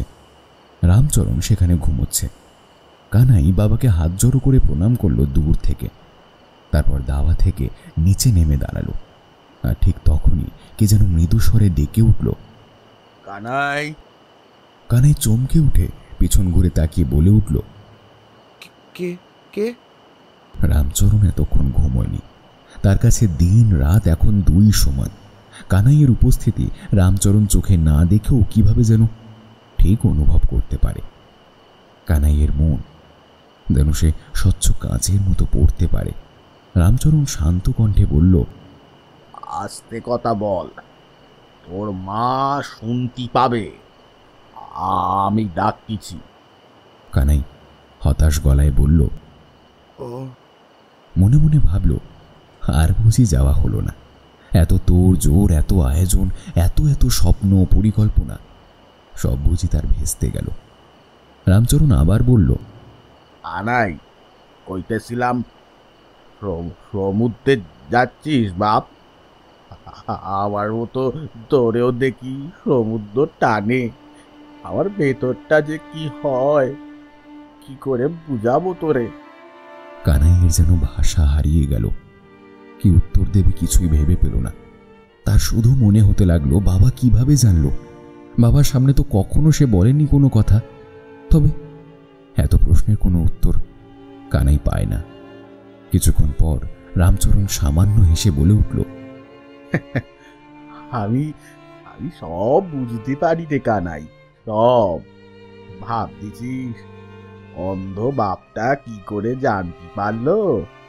তবে শোন, বহুদিন আগে রাতের বেলা চুপি চুপি আমিও সমুদ্রে গেছিলাম, তোর মতো বয়সে। সমুদ্র আমারও বড্ড আপন ছিল, তাই জন্যই মনে হয় পরাণটা ন্যায় নেছে। তবে তোরেও যাওয়ার সময়ও আমি বাঁধা দুবুনি। তবে যাচ্ছিস যখন বীরের মতো যা, কা পুরুষের মতো যাবি না। কানাইয়ের হঠাৎ চোখে জল এলো। তার মনে হলো সেই সহজ সরল ডান পিটে কর্তব্যপরায়ণ পরিশ্রমী বাবার কথা। আর এখন এই মানুষটার মতো অসহায় বোধহয় এই পৃথিবীতে আর কেউ নেই, যার মন পড়ে থাকে অসীমে, কিন্তু শারীরিক প্রতিবন্ধকতা তাকে আজীবনের জন্য আটকে রেখেছে এই ভাঙা ঘরের কোণে। রামচরণ আবার বলতে শুরু করে, আমার তখন ছোকরা বয়স, জোয়ান তাগড়া শরীর, বাপ মার কথায় কান দিলা। সমুদ্রে ভাসান দিছিলুম ডিঙ্গি নিয়ে, হপ্তায় হপ্তায় যেতুম, মাছ ধরে নিয়ে আসতুম, ভালোই চলতেছিল। ওরম একদিন সমুদ্রে ডিঙি নিয়ে একা একা মনে সুখে ভাসতি ভাসতি যাচ্ছিল। হঠাৎ আমার নজর গেল একটা বোতলের দিকে। বোতলটা জল থেকে তুলে এনে দেখি কাঁচের তৈরি, ছিপিটা আবার কাটে। তার ভেতরে ছিল একটা পাকানো কাগজ আর একটা সবুজ রঙের পাথর।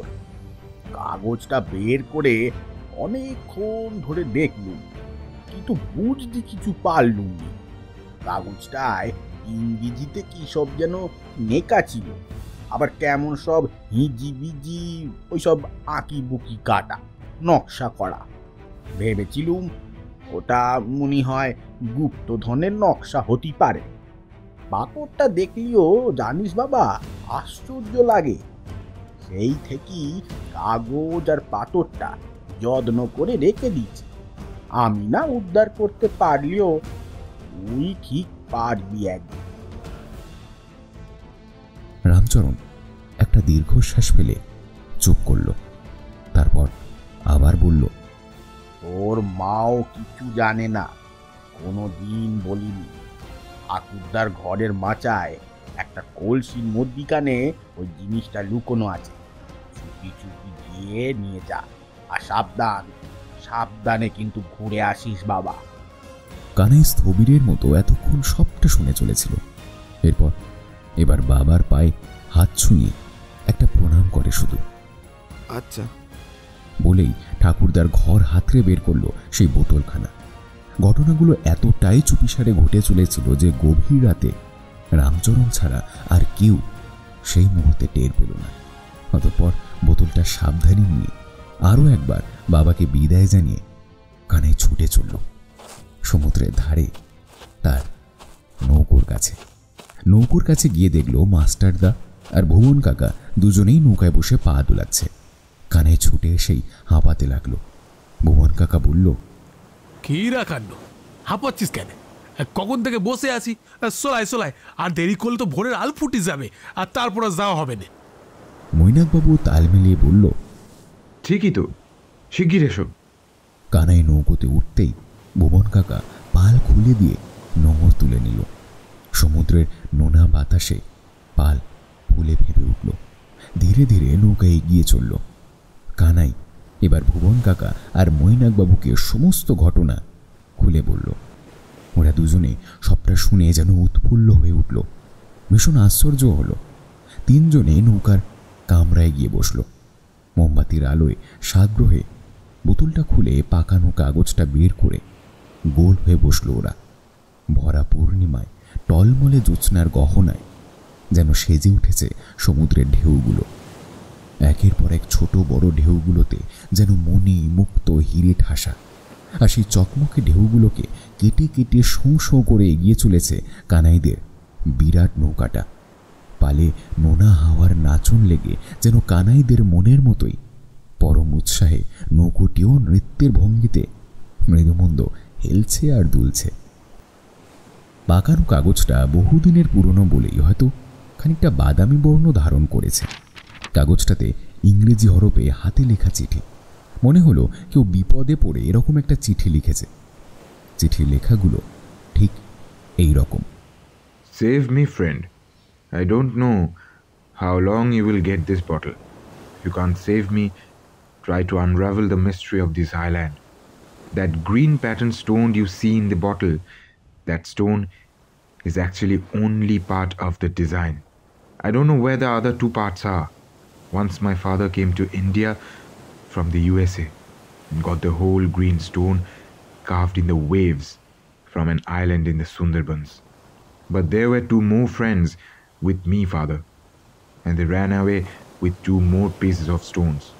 I've done a lot of research on these stones. The stone is inscribed in the Ashoka script. I also deciphered that writing. It is recorded in my diary. If you find me, you'll find a small diary on the bottom of the shoe. And the design I recovered is drawn. I don't know the rest. This island is hidden in the middle of the big rough sea in the south of the Bay of Bengal. I'm now in danger on this island. While floating in the sea with a ship, I suddenly fell into the whirlpool and landed on this island. This island may have drawn me. Maybe there's a hidden treasure or a historical city. You go, my friend. I gave you the inheritance of this stone after me. Michael Jonas. Kanai আর ভুবন কাকা মৈনাকবাবুর দিকে তাকিয়ে রইল কেবল।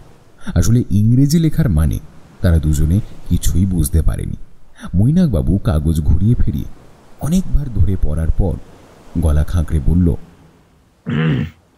ভায়া খুবই জটিল case দেখছি। কিভাবে কি হবে কোনো কিছুরই কুল কিনারা দেখতে পাচ্ছি না। কাগজ দেখে মনে হচ্ছে চিঠিটা বহুদিনের পুরনো, তাই এই ঘটনাটিও যে খুব পুরনো হবে সে বিষয়ে আমি নিশ্চিত।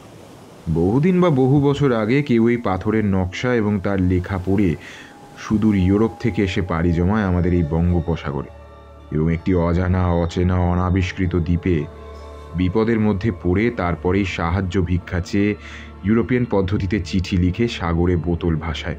কিন্তু সে চিঠির ভাষা যে সুন্দরবনের কোনো সাধারণ মানুষ বুঝতে পারবে না সেটা হয়তো সে ভাবেনি। সুতরাং যা হবার তাই হয়েছে।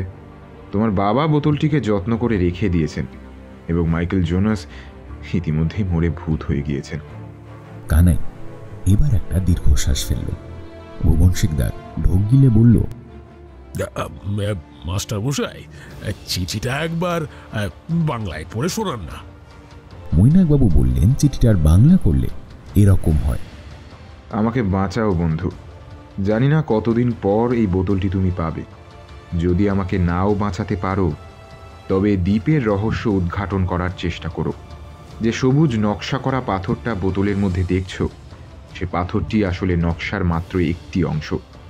বাকি 2 ভাগ কোথায় আমি তা জানি না। একদা আমার বাবা ভারতবর্ষে আসেন ইউএসএ থেকে এবং সুন্দরবনের একটি দ্বীপ থেকে ঢেউয়ের মধ্যে গোটা নকশা করা সবুজ পাথরটা পান। কিন্তু বাবার সঙ্গে আরও 2 জন বন্ধু ছিলেন। তারা শয়তানি করে পাথরটির আরও 2টি অংশ নিয়ে পালায়।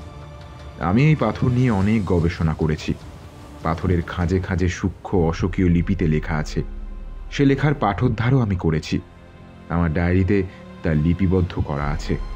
আমাকে খুঁজে পেলেই আমার জুতোর তলায় একটি ছোট্ট ডায়েরি পাবে। আর যেটুকু নকশা আমি উদ্ধার করেছি সেটুকু অঙ্কন করা আছে। বাকিটুকু আমার অজানা।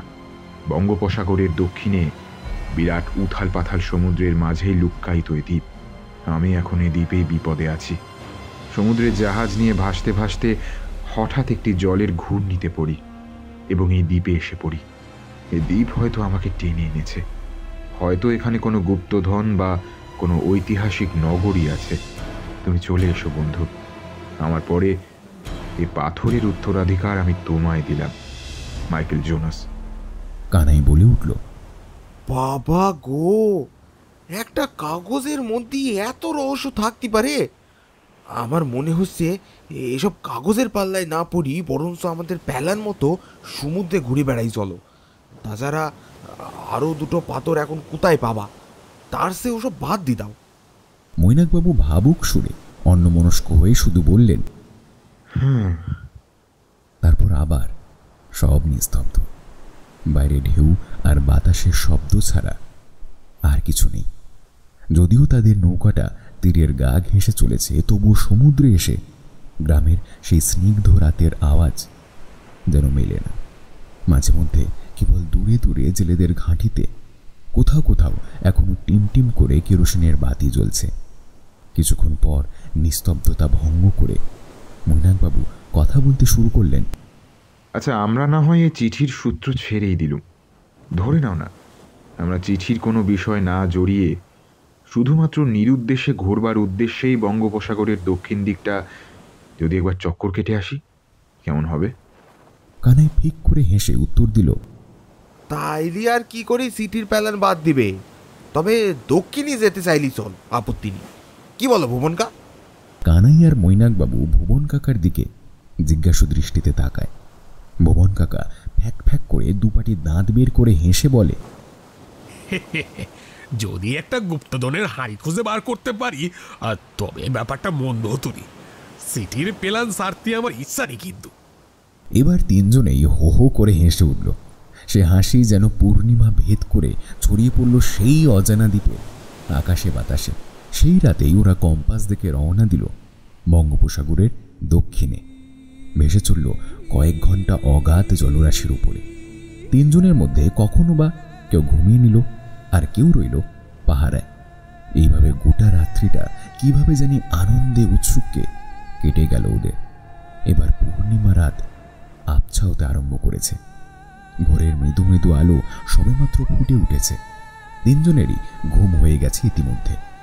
মৈনাকবাবু পুটুলির মধ্যে থেকে বাইনোকুলারটা বের করে চোখ লাগিয়ে বসে পড়েছে। কিছু গাংচিল উড়ে গেল সাঁই সাঁই করে।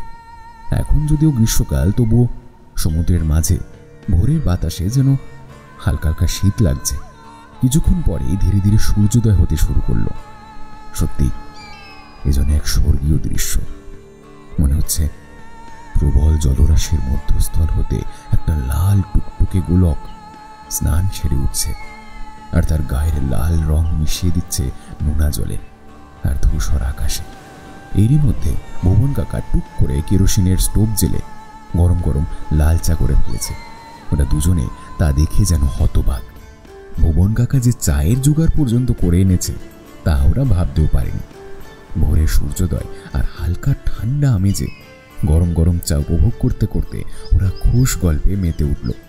মাঝে মধ্যে একে একে বায়োনোকুলারে চোখ লাগিয়ে দেখতে লাগলো সামনে কিছু দেখা যাচ্ছে কিনা। এইভাবে বেশ কিছুক্ষণ কেটে গেল। সকালের মিঠে মিঠে সোনালি রোদ্দুরও এসে পড়েছে ওদের নৌকায়। গাংচিলগুলো মাঝে মাঝে উড়ে যাচ্ছে মাথার উপর দিয়ে।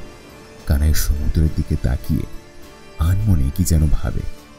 সেই চিরপরিচিত সুর যেন আবার তার কানে আসে, সেই রাগ, সেই সঙ্গীত।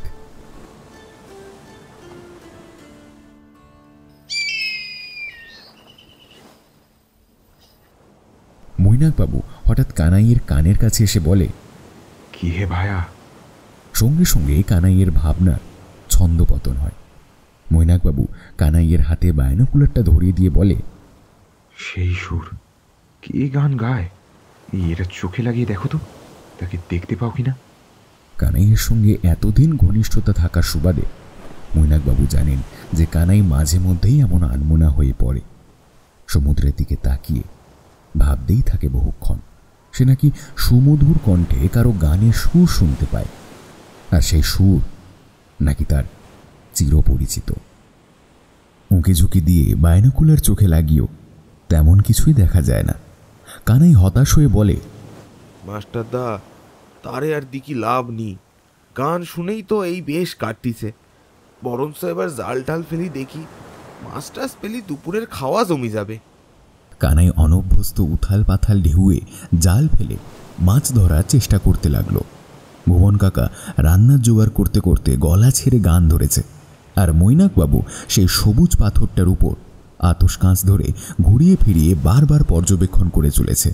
এমন সময় হঠাৎ অগাধ জলরাশির মধ্যে কিসের যেন শব্দ শোনা গেল। মনে হলো কেউ যেন শীষ দিচ্ছে, আর সেই শীষের শব্দ প্রতিধ্বনিত হচ্ছে সমুদ্রের বিপুল জলতরঙ্গের মধ্যে। তারপরেই হঠাৎ ওদের নৌকোটা অস্বাভাবিকভাবে দুলতে শুরু করলো। ওরা তিনজনেই প্রথম ধাক্কাতে ভয় পেল প্রচণ্ড। দৌড়ে এসে ঢুকে গেল নৌকার কামরায়। সেখান থেকে দেখা গেল কালো কালো দুটো মাথা যেন নৌকার খোলের মধ্যে উঁকি দিতে চাইছে। ওরা ব্যাপার স্যাপার দেখে কেমন যেন ভয় পেল, তেমনই হতবাক হলো। অতঃপর কানাই মনে একটু সাহস জুগিয়ে নৌকার ধারে এসেই প্রচণ্ড বিস্ময় আনন্দে হাততালি দিয়ে বলে উঠল, ভুবনকা, এ তো দুটো শিশু গো। গ্রাম্য ভাষায় কানাইরা শিশু বলে ডাকল, শুদ্ধ ভাষায় ওর নাম শুশুক, ইংরেজিতে যাকে কিনা ডলফিন নামে জগৎ খ্যাত। যাই হোক, কানাইয়ের জালে মাছ উঠলে পরে শিশু দুটিকে দু চারটে মাছের ভাগ দেওয়ায় তারা খুশিতে ডগমগ হয়ে কানাইদের পিছু পিছু ঘুরতে শুরু করে। এরা নাকি বেশ মানুষের গা ঘেঁষা বন্ধুপ্রিয় প্রকৃতির হয়। জনহীন মাছ সমুদ্রে নোনা জলের উচ্ছ্বাস দেখতে দেখতে ক্লান্ত হাওয়ার আগে প্রাণী দুটোর সঙ্গে বন্ধুত্ব হওয়াতে বেশ আনন্দই পেল ওরা। এমনকি খাওয়া শেষে শিশুগুলো দুটো সেদ্ধ আলু খেয়ে ফেলায় চরম অবাকও হলো সবাই। একটা প্লাস্টিকের বোতল বহুদূর ছুঁড়ে দেয় কানাই। তারপর শিশু দুটো অতি দ্রুত সাঁতরে গিয়ে মুখে নিয়ে কানাইয়ের কাছে ফিরে আসে। বেশ খেলা পেয়েছে ওরা। এইভাবে কেটে গেল আরও বেশ কয়েকটা ঘন্টা। দুপুর গড়িয়ে নামলো বিকেল। ওরা যেন সভ্য জগৎ থেকে বিচ্ছিন্ন অন্য কোনো জগতে এসে পড়েছে হঠাৎ। চায়ের হাঁড়ি আবার চড়ল। মৈনাকবাবু পাথরটা নিয়ে গবেষণা করতে ব্যস্ত আছেন বেশিরভাগ সময়। মাঝে মাঝে ছোট্ট একটা ডায়েরিতে কী সব জানি লিখেও রাখছেন। আর কানাই আবার বায়োনোকুলার চোখে লাগিয়ে বসেছে। কিছুক্ষণ পর ভুবন কাকা চা নিয়ে আস্তে আস্তে বলতে লাগলো, গুপ্তধন পাই আর না। ভুবন কাকার কথা শেষ করতে না দিয়ে কানাই হঠাৎ চিৎকার করে উঠল, জাহাজ, জাহাজ, বিরাট জাহাজ ভেসে যাচ্ছে। মৈনাকবাবু তরাক করে উঠে দাঁড়িয়ে কানাইয়ের থেকে বায়োনোকুলারটা চোখে লাগিয়ে দেখল প্রায় 2 কিলোমিটার দূরে একটা বিরাট জাহাজ ভেসে আছে। মৈনাকবাবু চোখ থেকে বায়নোকুলারটা নামিয়ে বলল, কিন্তু এ তো মাছ ধরবার ট্রলার নয়। মাঝ সমুদ্রের জাহাজটা কেমন যেন থমকে আছে বলে মনে হচ্ছে, জাহাজটা চলছে না। ভুবন কাকা বলে উঠল, একবার যাবেন নাকি স্যার? মৈনাকবাবু বলল, যদি বিপদে পড়ি, ধরো ওরাও এই দক্ষিণে পাড়ি দিয়েছে তোমার মতনই এই গুপ্ত সংকেতের ইঙ্গিতে, তখন ওদের কাছে বিরাট জাহাজ, আমাদের ডুবিয়ে মারতে কতক্ষণ? কানাই একটু ভেবে নিয়ে বলল, আর একটু কাছে গিয়ে বরঞ্চ ভালো করে দেখিনি। প্রথমে লক্ষ্য রাখবো, যদি ভালো বুঝি তবে কাছাকাছি যাব, না এলে আমাদের পিঠ বাইসে চুপি চুপি ফিরিয়ে আসবো। মৈনাকবাবু বললেন, চলো তবে আর একটু কাছাকাছি, ওখান থেকেই বরং বেশ কিছুক্ষণ ভালো করে পর্যবেক্ষণ করে তারপর সিদ্ধান্ত নেওয়া যাবে। জাহাজ থেকে বেশ খানিকটা দূরত্ব রেখে ওরা পর্যবেক্ষণ করতে লাগলো। জাহাজটিতে বিদেশি পতাকা লাগানো, কাঠামো দেখেও এদেশীয় জাহাজ বলে মনে হলো না। কেটে গেল বেশ খানিকক্ষণ। পালা করে তিনজনে লক্ষ্য রাখলো জাহাজটার উপরে। বিকেল গড়িয়ে সূর্য প্রায় ডুবতে বসলো, কিন্তু এখনো পর্যন্ত ওরা কোনো মানুষকে দেখতে পেল না। প্রচণ্ড আশ্চর্য হয় ওরা। অনেকগুলো প্রশ্ন যেন একসাথে মনে ভিড় করে, কিন্তু কোনোটারই উত্তর ওদের জানা নেই। এদিকে যত বেলা বাড়ে চাঞ্চল্য আর রহস্য যেন আরও বেশি করে ঘিরে ধরে ওদের। কি আছে ওই জাহাজে? বঙ্গোপসাগরের দক্ষিণে এই বিরাট বিদেশি জাহাজ কেন? আর এত বড় জাহাজে কোনো মানুষজনকেই বা দেখা যাচ্ছে না কেন? ওরা আর ওখানে থেমে থাকতে পারে না। সমুদ্রের বুকে মৃদু অন্ধকার নামার সাথে সাথেই দুরু দুরু বক্ষে বিপদের আশঙ্কা যেন চরম উৎসুককে আরও এগিয়ে যায় জাহাজটার দিকে। কিন্তু তবুও এখনো পর্যন্ত কারো দেখা নেই। কি আশ্চর্য! তার মানে জাহাজে কেউ নেই? আমারও মনে হচ্ছে জাহাজটাতে কেউ নেই। ভুবন কাকা ওদের সঙ্গে সহমত প্রকাশ করল। ঠিক হলো, কানাই চুপিসারে আংটা লাগানো দড়ির সাহায্যে জাহাজে প্রবেশ করবে। তারপর যদি সব ঠিকঠাক থাকে ওদের দুজনকে ডেকে নেবে, নইলে বিপদ বুঝলে অতি দ্রুত লাফিয়ে পড়বে নৌকার উপর। আর তখনই কাকা ইঞ্জিন চালু করে দেবে এবং যত দ্রুত সম্ভব পালানোর চেষ্টা করবে। এই সিদ্ধান্তে মৈনাকবাবু প্রথম সহমত প্রকাশ করতে না চাইলেও বাকি দুজনের জোরাজুরিতে তাকে শেষ অবধি রাজি হতেই হলো। নৌকার ইঞ্জিন বন্ধ রেখে ওরা গায়ের জোরে তিনজনে হাল ঠেলে জাহাজের একেবারে গায়ে ঘেঁষে দাঁড় করালো। যদি কেউ থাকে নৌকার ইঞ্জিনের শব্দে তারা সচকিত হয়ে উঠতে পারে, তাই এই ব্যবস্থা। কানাই আংটা লাগানো দড়িটা মৃদু আলোতে আন্দাজে ছুঁড়ল। দুবারের চেষ্টাতে সেটা জাহাজের একটি জায়গায় গিয়ে আটকালো। ওরা তিনজনে একসাথে টানাটানি করে দেখল বেশ শক্তপোক্তভাবেই আটকেছে। গ্রামের গাছপালায় জঙ্গলে মাটিতে বেড়ে ওঠা ছেলে একটু চেষ্টা করতেই সহজে দড়ি বেয়ে একটা ছোট্ট টর্চ হাতে নিয়ে উঠে গেল উপরে। অতি সন্তর্পণে উঠে দাঁড়ালো জাহাজের রেলিংয়ের গা ঘেঁষে। তারপর রেলিং টপকে ওপারে বোধহয় ঝাঁপ দিল। একটা ঝপাত করে লাফ দেওয়ার আওয়াজ হলো মাত্র, তারপরেই সব নিস্তব্ধ। এদিকে মৈনাকবাবু আর ভুবন কাকা নৌকায় অপেক্ষা করে রইল, কানাইয়ের উত্তরের অপেক্ষায়। তারপর 5 মিনিট 10 মিনিট করে প্রায় আধ ঘন্টা কেটে গেল, কিন্তু কানাইয়ের এখনো কোনো সারা শব্দ পাওয়া যাচ্ছে না। এদিকে উৎকণ্ঠায় এদের প্রায় নাভিশ্বাস হয়ে ওঠা অবস্থা। মৈনাকবাবু এবার ফিসফিসিয়ে বলতে আরম্ভ করলো, বারণ করেছিলাম কাকা তোমায় এসব না করতে। কোথা থেকে কি অযথা বিপদ বাঁধবে তার ঠিক নেই। কাকাও ছাড়বার পাত্র নয়। মৈনাকবাবুর দিকে কটমটিয়ে তাকিয়ে বলল, অত ভয় পেলে সমুদ্রে আসার কি দরকার ছিল? সব ঘরে বসে থাকলে তো কোনো বিপদ আসতো নি। কানাই আমাদের গ্রামের ছেলে, সেই ছোটবেলা থেকে আমার কাছে পড়ে থাকে। ওরে আমি ভালো করে চিনি। বিপদে পড়লি পালাবার ক্ষমতা ঠিক ওর আছে, বুঝেছেন? মৈনাকবাবু আর কথা বাড়ালো না, শুধু একটা দীর্ঘশ্বাস ফেলে অধীর আগ্রহে অপেক্ষা করতে লাগলো। আরও 10 মিনিট এভাবে অপেক্ষা করার পর হঠাৎ একটা প্রবল আর্তনাদ শোনা গেল। কানাইয়ের আর্তনাদ। হতচকিত হয়ে গেল দুজনে। তারপরে কানাই প্রচন্ড ভয়ার্ত কণ্ঠে হাঁপাতে হাঁপাতে বলে উঠল, মুরগা, জোরে লাইট মারো, জোরে লাইট মারো দেখি, নৌকার আলোটা জ্বালিয়ে দাও। বাসাদা, তুমি দড়িটা ভালো করে ধরো। কানাইয়ের নির্দেশ মতো ওরা দুজনে দুজনের কাজ করলো। কানাই ধীরে ধীরে নেমে এলো নৌকায়। ভুবন কাকা নৌকার ইঞ্জিন চালু করতে গেলে কানাই হঠাৎ পেছন থেকে বলল, থামো কাকা থামো, এখনই নৌকা ছেড়ো নি, তেমন ভয়ের কিছু নেই। ঢকঢক করে কিছুটা জল খেয়ে চোখে মুখে খানিকটা জল দিয়ে কিছুটা ধাতস্থ হওয়ার পর কানাই আবার বলতে শুরু করলো, আমি দড়ি বেগে দেখি পুরো জাহাজের মধ্যে কেউ নেই, সব থমথমে নিস্তব্ধ।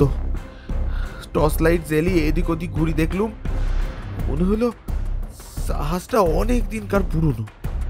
বড় জাহাজ বহুদিন এরম ভাবে পড়ে রয়েছে, এদিক ওদিক পাখি বাসা বেঁধেছে, হেগে নোংরা করেছে, মাকড়সা পোকামাকড় জাল বুনেছে। আমি সাহস করে আরো ভিতর দিকে গিয়ে দেখি কেবিনগুলা কি সুন্দর, কিন্তু এরম ভাবে কেন ফেলে রেখেছে বুঝতে পারলুম না। বিজনা টিজনা সব আছে। তারপর এদিক ওদিক দেখতে দেখতে হঠাৎ চোখ গেল একটা কেবিনের জানলার দিকে। সাদা সাদা কি একটা যেন ঝুলি আছে সেখানে। কাছাকাছি গিয়ে টস মেরে দেখি জানলায় হাত আটকে একটা কঙ্কাল ঝুলে আছে। খুব ভয় পেয়েছিলাম, তাই পাইলে এলুম। ওরা তিনজনে হতভম্ব হয়ে বসে রইল। বোতলের কাগজের রহস্য তো অনেক পরের কথা, কিন্তু মাঝ সমুদ্রে এই পরিত্যক্ত জাহাজের রহস্যটাই বা কি? আর এই নরকঙ্কালটা কি আশ্চর্যের ব্যাপার। মৈনাকবাবু বলল, আজ রাতটা বরং আমরা অপেক্ষা করি, কাল সকালে না হয় ভালো করে অনুসন্ধান করে দেখা যাবে, যদি কোনো রহস্য উদ্ঘাটন করা যায়। একই গ্রামের মানুষের অন্ধবিশ্বাস প্রচণ্ড, তার উপর নরকঙ্কাল, এসব ভুতুরে ব্যাপার স্যাপার এই রাতের বেলা অনুসন্ধান না করাই ভালো। কানাইয়ার কাকা দুজনই সহমত প্রকাশ করল।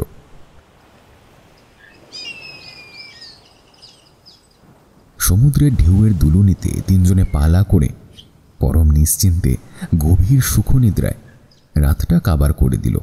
পরদিন সূর্য ওঠার সাথে সাথেই ওরা জলযোগ সেরে পরিত্যক্ত জাহাজের রহস্য উদ্ঘাটন অভিযানে যাওয়ার জন্য তৈরি হয়ে নিল। ওদের নৌকার নোঙরটাও যুক্ত করে দিল জাহাজের সঙ্গে।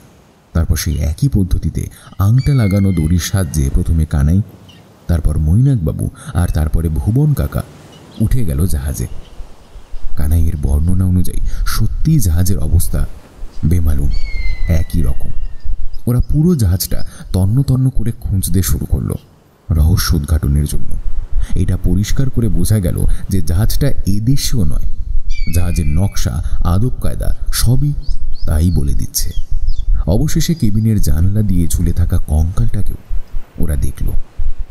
সাদা হাড়গুলোর গা থেকে মাংস চামড়া অদৃশ্য হলেও হাড়ের গায়ে সাহেবী পোশাকের অবশিষ্টাংশ কিছু লেগেছিল। তা দেখে অনুমান করা যায় যে এই কঙ্কাল একসময় সাদা চামড়ার অধিকারী বিদেশি সাহেব শুভ হবেন। কিন্তু এভাবে এনার ঝুলে থাকা রহস্য কি তা উদ্ঘাটন করা দুটি গ্রামের মানুষ এবং একটি সাদাসিধা স্কুল মাস্টারের পক্ষে একটু খটোমটো ব্যাপার হয়ে দাঁড়ালো। মৈনাকবাবু কঙ্কালটাকে টেনে তুলতে চাইলেও কানাইয়ার কাকা কঙ্কালটাকে ছুঁতেও নারাজ। অবশেষে মৈনাকবাবুই এগিয়ে গেলেন কঙ্কালটাকে টেনে তোলার জন্য। মৈনাকবাবু এগিয়ে যেতেই চক্ষু লজ্জার খাতিরে কানাই আর ভুবন কাকাও এগিয়ে গেল। তারপর ওই জানলার এক পাশ দিয়ে কানাই খুব সাবধানে জাহাজের রেলিংয়ে গিয়ে দাঁড়ালো এবং কঙ্কালটাকে খুব আলতোভাবে নিচ থেকে ধরল এবং কেবিনের ভেতর থেকে মৈনাকবাবু টেনে টেনে জাহাজের ভেতরে প্রবেশ করালো। তারপর সেটাকে আলতোভাবে শুইয়ে দিল কেবিনের মেঝেতে। অতঃপর কঙ্কালটিকে পর্যবেক্ষণ করেও কোনো কিছু বোঝা গেল না। ভুবন কাকা শুধু একবার দীর্ঘশ্বাস ফেলে বলল, গুপ্তধন পেয়ার কি হবে? মানুষের শেষ গতি তো দেখতেছি সেই কঙ্কাল। একটা সময় হয়তো কত সুন্দর দেখতেছিল। মৈনাকবাবু আর কানাইয়ের চোখাচোখি হতেই ভুবন কাকার চোখ এড়িয়ে দুজনে নিঃশব্দে মুখ টিপে হেসে ফেলল। তারপর মৈনাকবাবুর নির্দেশ অনুযায়ী সবাই জাহাজের মেঝে থেকে আরম্ভ করে দেওয়াল ছাদ সব জায়গায় ঠুকে ঠুকে দেখতে আরম্ভ করলো যদি হঠাৎ কোনো গোপন দরজা পাওয়া যায়। এভাবে খোঁজাখুঁজি করার পরও কিছুই পাওয়া গেল না। তারপর তিনজনেই ক্লান্ত এবং হতাশ হয়ে জাহাজের মেঝেতে এসে বসল। রহস্যের কিনারা যখন হলো না তখন ওরা ঠিক করলো নিজেদের নৌকাতেই ফিরে যাবে। ফিরে যাওয়ার আগে এদিক ওদিক চোখ বুলিয়ে নিচ্ছিল ওরা। এমন সময় হঠাৎ মৈনাকবাবু চিৎকার করে বলে উঠল, কানাই, আমরা লটারি পেয়েছি গো! এমন অপ্রত্যাশিত চিৎকারে কানাই হঠাৎ ঘাবড়ে গেল। পেছন ফিরে দেখল মৈনাকবাবু সেই কেবিনের মেঝেতে বসে কঙ্কালটার সাথে কি যেন করছে। ওরা দৌড়ে সেই কেবিনে যেতেই মৈনাকবাবু বলল, এই ভালো করে লক্ষ্য করে দেখো তো, কিছু দেখতে পাও কিনা? কানাই আর কাকা এদিক ওদিক তাকালো, তারপর তারপর কঙ্কালটার দিকে তাকালো, কিন্তু কোনো কিছুই তাদের চোখে পড়ল না। মৈনাকবাবু বললেন, এদিক ওদিক কিচ্ছু নেই, সাহেবের কঙ্কালটাকে ভালো করে লক্ষ্য করে দেখো। তারপর মৈনাকবাবু এক অবিশ্বাস্য কাণ্ড করলেন। কঙ্কালটার গলার কাছটায় পোশাকের যেটুকু অংশ তখনও অবশিষ্ট ছিল, মৈনাকবাবু পকেট থেকে ছোট্ট ছুরিটা বের করে সেই পোশাকের শক্ত অংশগুলো ধীরে ধীরে কাটতে আরম্ভ করল। অবশেষে কঙ্কালটা যখন পুরোপুরি উন্মুক্ত হলো, তখন প্রচণ্ড অবাক হয়ে তাকিয়ে দেখল ওরা গলার হাড়ের মধ্যে সবুজ রঙের দুটো বস্তু আটকে রয়েছে। মৈনাকবাবু বস্তু দুটোকে ধীরে ধীরে টেনে বের করে ওদের দিকে দেখিয়ে বলল, চিনতে পারছো এগুলোকে? এ আমাদের চিঠির সাহেব, তার বাবার চুরি যাওয়া সবুজ নকশা করা যে পাথরের কথা লিখেছিল, এগুলো সেই পাথরের আরো দুটি অংশ। কাকা আনন্দে হাততালি দিয়ে বলে উঠল, আমাদের অভিযান কি তবে সত্যি সত্যি সফল হবে?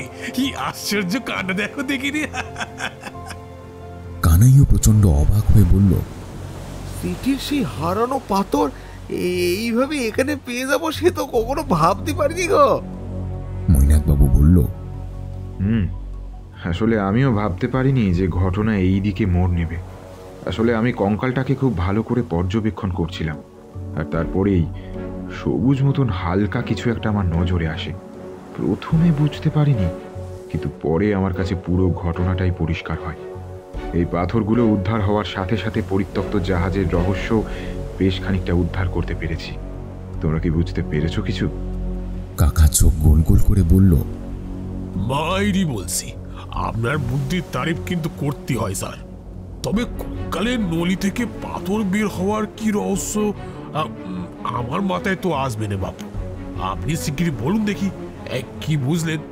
আর তো তর্স হয়েছে না। জীবন্ত অবস্থায় কঙ্কালটা পাথরটা গিলে এনে মরে গেছিল নাকি? আইলি বেটা জানলায় ঝুলতে গেছিল কেন? পাথরটা কি জন্যই বা গিলতে গিয়েছিল? তাছাড়া দুটো পাথর তো এক লোকের কাছে থাকার কথাও না। মৈনাকবাবু উত্তরে বললেন, পারবে পারবে, আর একটু ভালো করে ভাবো, অনেকটা কাছাকাছি গেছো। মৈনাকবাবু কানাইকে নিয়ে গেল আরও একটা জিনিস দেখাতে। কেবিনের দেওয়ালে খুবই অস্পষ্টভাবে ইংরেজিতে লেখা আছে, my enemy poisoned everyone, I did not eat, it সোয়ালোড 2 stones। অর্থাৎ আমার শত্রু সবাইকে বিষ খাইয়েছে, আমি খাইনি, পাথর দুটো গিলে ফেললাম। কানাই বলল, আর মানে এইটে হতে পারে যে দুকানা পাথর দুজনে পাইলেছিল, পরে আবার সেই দুজনের মধ্যে একজন আরেকজনের পাথর দ্বিতীয়বার চুরি করে, ফলে একজনের কাছেই দুটো পাথর থেকে যায়। তারপর কোনো রকমে সে পাথরের লেখা উদ্ধার করি সব বুঝতে পেরি দলবল নিয়ে অভিযানে পাড়ি দেয়। পরে হঠাৎ কোনোভাবে সেই দলবলের মধ্যে আর একজন পাথরের দাবিদার এসে যায় আর ছলে বলে কৌশলে সবাইরে বিষ খাইয়ে দেয়। কিন্তু সবাইরে বিষ খাওয়াতে পারলেও আসল মালিকরে খাওয়াতে পারেনি। আসল মালিক ততক্ষণে সব বুঝে গিয়ে পাথরকানা গিলে লুইকে পড়ছে। তারপর কোনোভাবে পাথরকানা গেলার জন্যই হোক বা অন্য কোনোভাবে সেও মরি যায়। মনে হচ্ছে এরকমই কোনো ব্যাপার হবে। মৈনাকবাবু দীর্ঘশ্বাস ফেলে বলল, হ্যাঁ, হয়তো এরকমই কোনো ঘটনা হবে। ভুবন কাকা এসব দেখে যেন বাকরুদ্ধ হয়ে গেছে। সে শুধু মন্ত্রমুগ্ধের মতো দেখতে রইল। জাহাজে পুরনো সবকিছুই ছিল, তার মধ্যে থেকে ওদের প্রয়োজনীয় কিছু জিনিস সংগ্রহ করে নিল ওরা। কিছু লাইফ জ্যাকেট, কিছু হাওয়া ভরা লাইফ বোট, এছাড়াও কিছু মোটা কাছিয়ে দড়ি ইত্যাদি সংগ্রহ করে আবার নৌকায় ফিরে এলো। ঈশ্বরকে স্মরণ করে ওরা আবার রওনা দিল আরও দক্ষিণে। এই অভিযানের প্রথমে যতই ওরা ভেবেছিল যে চিঠি বা পাথরের চক্করে পড়বে না, কিন্তু ওদের অগোচরে ওই পাথর এবং চিঠি যেন ওদেরকে আরও দক্ষিণের অগাধ ঢেউয়ের মাঝে টেনে নিয়ে যাচ্ছে। এরই মধ্যে দেখতে দেখতে প্রায় 1 সপ্তাহের বেশি কেটে গেছে। কাঁচা খাবার সবই প্রায় শেষ ইতিমধ্যে, আর টুকটাক যা আছে তাও আজকালের মধ্যে খেয়ে না ফেললে পচে যাবে, আর যা আছে তা শুধু শুকনো চাল ডাল, ছাতু জাতীয় জিনিস। মৈনাকবাবু এখন শুধু পাথরগুলো নিয়েই পড়ে থাকে। আতস কাঁচ ধরে দেখে আর ডায়েরিতে কিসব যেন লিখে রাখে। কানাই জাল ফেলে মাছ ধরে, ভুবন খুঁড়ো রান্না করে আর গান গায়। এইভাবে উদ্দেশ্যহীনভাবে কেটে যায় আরও কয়েকটা দিন। কিন্তু আশ্চর্যের বিষয়, শুশুক দুটো ওদের পিছু ছাড়েনি। মাঝে মধ্যে তারা এসে মাছ খায়, খেলা করে। বহুদূর থেকে তাদের ডাক শোনা যায়। এখন আবার শিশু দুটো এতটাই পরিচিত হয়ে গেছে যে কানাই জোরে শীষ দিলেই তারা এসে হাজির হয়। তারাও বোঝে শীষের মাধ্যমে আসলে তাদেরকেই ডাকা হচ্ছে। এইভাবে চলছিল বেশ ভালোই। এখনো পর্যন্ত এই গভীর সমুদ্রে বিপদের সম্মুখীন ওদের হতে হয়নি। কিন্তু বিপদ যে কিভাবে, কখন, কেমনভাবে ওঁত পেতে থাকে তা কি বলা যায়? আসলে বিপদ কখনো বলে কয়ে আসে না। একদিন দুপুরে হঠাৎ গোটা আকাশটা যেন কালো হয়ে উঠল, সঙ্গে ঢেউগুলো। তবে কি ঝড় উঠবে? অথচ রেডিওটা অচল হয়ে পড়ে আছে। নোনা হাওয়ায় কিভাবে জানি ও কাজ করা বন্ধ করে দিয়েছে। রেডিও কাজ করলেও বা একদিনের মধ্যে কোনোভাবেই কোনো দ্বীপে পৌঁছানো সম্ভব নয়। বাইনোকুলার চোখে লাগিয়ে দেখলে বোঝা যায় চারিদিকে শুধুই নীল সমুদ্র। হয়তো সামনে কোনো দ্বীপ নাও থাকতে পারে। ওদের তিনজনের এবারে যেন একটু গা ছমছম করতে লাগলো। এখানে নৌকা পাল্টে খেলে দ্বিতীয় কোনো উপায় থাকবে না বাঁচার। এদিকটাতে এতদিনে কোনো মাছ ধরার ট্রলার বা নৌকাও চোখে পড়েনি ওদের। তবে কি এদিকটাতে কেউ আসে না? এদিকটা কি সবার চির অপরিচিত নাকি নিষিদ্ধ? কিন্তু আকাশে আর ঢেউয়ে সেই কালো রং ধীরে ধীরে কেটে গেল। বোধহয় আর ঝড় আসার আশঙ্কা নেই। ভুবন কাকা জোরে জোরে হরিধ্বনি দিতে লাগলো। কিন্তু বিপদ এলো একেবারে অপ্রত্যাশিত, অন্যরকম ভাবে। এতকাল কানাইরা ভেবে এসেছে তারা কেবল তিনজনই চুপি চুপি নিরুদ্দেশে পাড়ি দিয়েছে এক অনন্য অভিযানে। সে অভিযানে হঠাৎ করেই সামিল হয়েছে একটি নকশা করা পাথরের 3 টুকরো এবং একটি চিঠি। সে চিঠি এক বিশেষ কিছু ইঙ্গিতবাহী।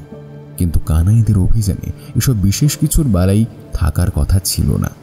কানাইদের অভিযানে কেবল সমুদ্র ছিল, প্রকৃতি ছিল, অজানা গা ছমছমে রাত ছিল, আর ছিল অহেতুক দূর দূরান্তে ভেসে বেড়ানো।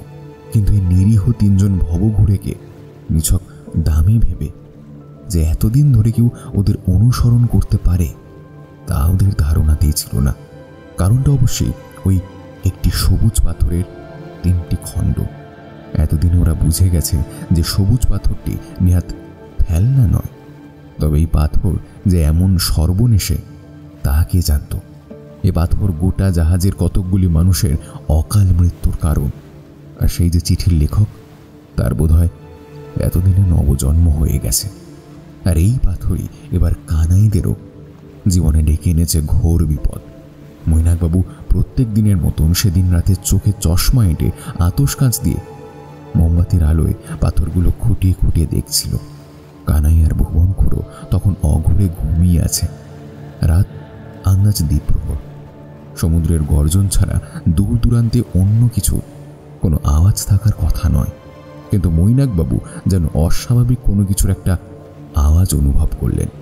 আর বিভৎস একটা কম্পন, ভূমিকম্প। মৈনাকবাবু অস্বাভাবিক বিপদের আঁচ বুঝেই তার প্রয়োজনীয় জিনিসগুলি একটা ওয়াটারপ্রুফ বিরাট ফাইলে ঢুকিয়ে নিলেন। তার মধ্যে অন্যতম তার ছোট্ট ডায়েরি, নকশা করা পাথরগুলো, আতস কাঁচ, বাইনোকুলার, ম্যাচ বক্স, একটা সূক্ষ্ম অথচ ভীষণ শক্তপোক্ত ক্ষুদ্র দড়ির কুণ্ডলী, আরও কিছু প্রয়োজনীয় জিনিসপত্র। এছাড়া ওরা 3 জনেই রাতের বেলা করে এখন লাইফ জ্যাকেট পরে থাকে, যদি কখনো কোনো বিপদ হয় সেই আশঙ্কায়। এর আগেও এরকম বিপদের আঁচ মৈনাকবাবু বেশ সতর্ক হয়েছিলেন কয়েকবার, কিন্তু শেষ পর্যন্ত কোনো বিপদ ঘটেনি। এবং সে অযথা বিপদ বুঝে ফেলায় কানাই আর ভুবন কাকার কাছে হাসির পাত্রও হয়েছিলেন। তা হোক, তবু এবারেও তাকে আগে থেকে সচকিত হতে হবে। যদি এবার সত্যি সত্যি বিপদ আসে। মৈনাকবাবু এবারেও ওদের ডাক দিলেন, কাকা, ও কাকা, কানাই, একটু সজাগ হয়ে থাকো বুঝলে। আমি হয়তো কিছু একটা বিপদের আশঙ্কা বুঝতে পারছি। কখন যে কি হয় বলা যায় না। তোমরা উঠে পড়ো। কানাই ধরফর করে উঠে বসে ঘুম ঘুরে চারিদিকে পিটপিট করে তাকাতে থাকলো। আর কাকা তখনও আরামে চোখ বুজিয়ে একটা বিরক্তিসূচক আওয়াজ করে রাগান্বিত স্বরে বলল, বিপদের খেয়ে দে কাজকর্ম নিয়ে কোথাও তো কিছু নেই, আপনাকে আর পাহারা দিতে হবে না, ঘুমন দেখি। এসব কথোপকথন হতে হতে হঠাৎ যে বিপদ এতদিন আসবে আসবে করেও আসেনি, সেই বিপদ কানাইদের জীবনে হঠাৎ করে এসে যেন আছড়ে পড়ল এবং মুহূর্তের মধ্যে যেন তছনছ করে দিল সব কিছু। কোথায় তলিয়ে গেল আরামে ঘুমোতে যাওয়া ভুবন কাকা, কানাই অথবা মৈনাকবাবু? আর সে ওয়াটার প্রুফ ফাইল, ওদের নৌকা চৌচির হয়ে গেল হঠাৎ সমুদ্রের তলদেশ থেকে আসা কিসের যেন একটা বিভৎস ধাক্কায়। ছিটকে পড়ে গেল ওরা তিনজনে তিন দিকে, রাতের আঁধারে, সমুদ্রের কালো জলের কোনো অতলে। ওদের অভিযান কি তবে এভাবেই শেষ হয়ে গেল? কানাই কি তবে আর খুঁজে পাবে না সেই মোহময়ী চিরচেনা সুরের উৎস?